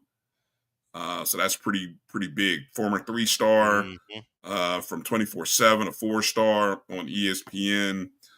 I mean, that's a good pickup, real good pickup for men's basketball. So that's as of 6/17. Good stuff. I don't think we've caught any other. We went through we introduced the golfer with the hard name to pronounce. Yes. Okay. I'm not even gonna try. I'm not gonna try. We still waiting on Coach Rice to give us the PV. That's the PV. We just gonna call him PV. There you go.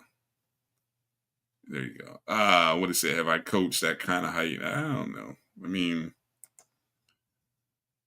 at the boys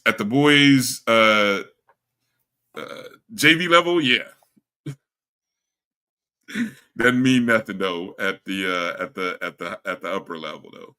Girls, no. My one season of girls was a long time ago, Edwin. So, but tell LeBron we don't just want the chair, we need money. Yeah. I feel like everybody should just on one day just do a tweet storm to at King James and at Maverick Carter and everyone associated with the LeBron camp. Just, hey LeBron, when are you coming to FAMU? Just, we all had to coordinate it on one particular day. Or better yet, we have dedicated resources now. We do. Let's try to get them to coordinate. Yeah. Something. All right. Any other news or notes that we didn't get to today, Kelvin? Loaded show today. We made something out of made something out of something today. Yeah, we did. We made hump day hump. We did. But no, I think we got to everything we need to get to. Okay. Just a reminder, SWAC Media Days coming up. You can see the guys who will be a part of that. I'm sorry. We should mention the basketball coach hires. Okay. Okay. Well, James Colsey, of course, Ashton Grable, Davion Westmoreland will be at SWAC Media Day. Basketball coaching hires that, officially are part of the program now. I didn't pull up the graphics on that, but I can pull those up. So joining Coach Ward's staff, Rob Lewis joins as an assistant coach, and Sebastian Aguilar, director of basketball operations, the Dobo. Quote from Coach Ward: "We are excited to welcome Rob Lewis to our coaching staff. Rob brings a wealth of experience, a deep understanding of the game, and a passion for developing players both on and off the court. His leadership and energy will be a tremendous asset to our program." Lewis served on staff at East Carolina as the director of player development coach last season. He played a key role in development of East Carolina's team, helped the Pirates accomplish winning the most regular season games in D1 history, 19 games last year. ECU had the most conference wins in a season. That was the most since 1974-75. So, wow. That's pretty much, that's a lot. It was also the most wins since they joined the AAC and their first winning season since 12 and 13. So, yeah, definitely whenever you can get somebody who had a key role in helping that kind of development, that means a lot. Prior to ECU, Lewis was the grad assistant on Leonard Hamilton's staff at Florida State from 2022 to 24. So very familiar with the Tallahassee area. So you can see the familiarity there. He played a key role in the development of all ACC player Jameer Watkins, who went on to be drafted this past spring, or I should say maybe summer 2025 draft of the Washington Wizards. Also joining the staff, I mentioned Sebastian Aguilar as the new Dobo, director of basketball ops. From Coach Ward, we are thrilled to welcome Sebastian Aguilar as our new director of basketball operations. Sebastian brings exceptional organizational skills, a strong basketball IQ, and a dedication to excellence that will be vital to our program's daily operations and long-term success. We look forward to the energy and insight he will bring to our team. Aguilar was at Florida State as the grad assistant for the past 2 seasons. He assisted in travel logistics, coordinated and supported the Leonard Hamilton basketball camp, and he created and analyzed advanced statistics to provide insights that influence practice plans and player rotations.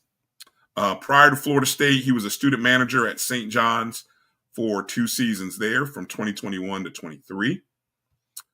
So here's a young man who has worked with NBA players and has been in some major, Power 5 basketball programs. And so it's just adding to the experience and depth that Coach Ward's staff has.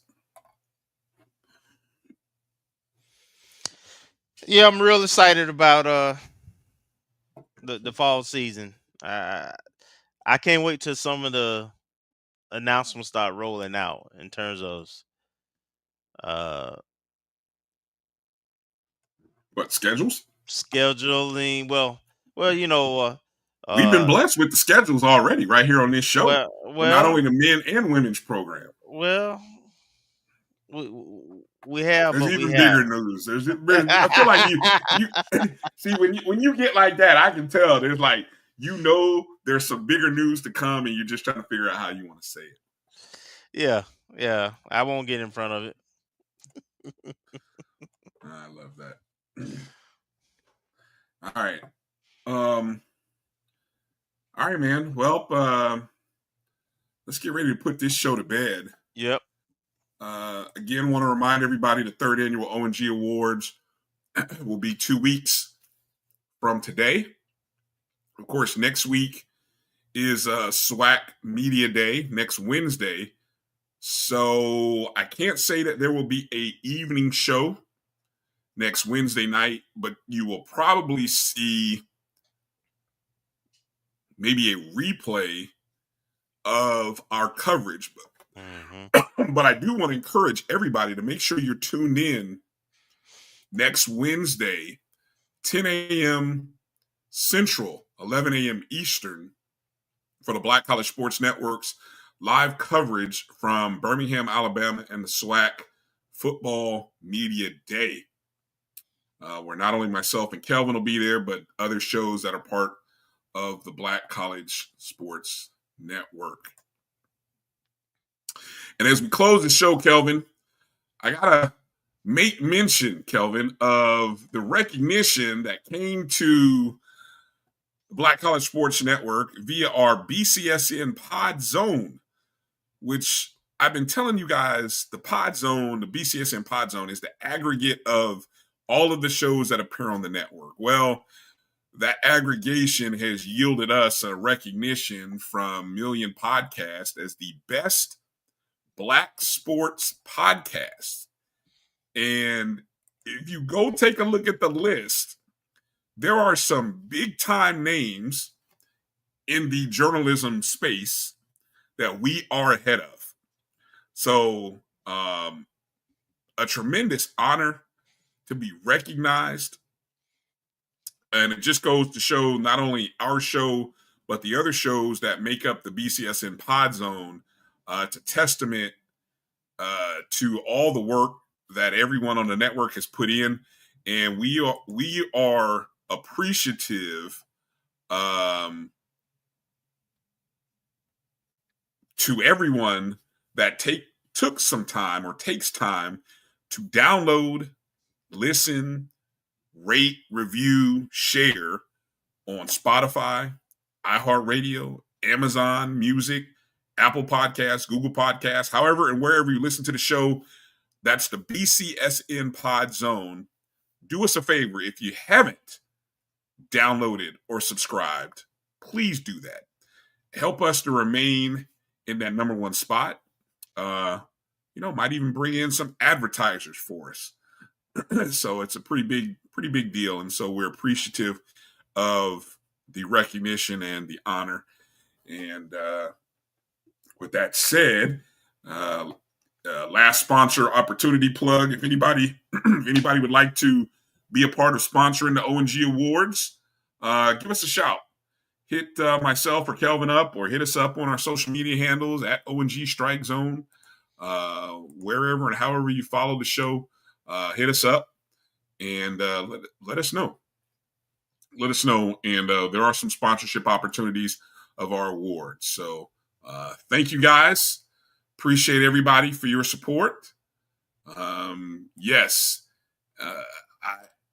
I wouldn't say that we're running simultaneously with Jay and Tiffany. And I would say that, well, I guess so. I guess it is simultaneous. I mean, we're running live. They're going to run live. So I guess that's simultaneous, obviously. So there you go. So yes, but the BCSN will be live as we've been for the last 4 years at the SWAC Media Day. So this will be year number 5. So we look forward to it. And that's going to do it. Yeah, hit the thumbs up and the like button. Thank you to everybody who does and has. Make sure to go check out Ken Rashad's book, kenrashad.com. HBCU Sports 101 is the name of the book. Any last words, Kelvin, that you would like to give to the good people out there? Always remember, the Rattlers will strike and strike and strike again. Couldn't have said any better. Good night, everybody. God bless. Have a great week, and we'll see you soon.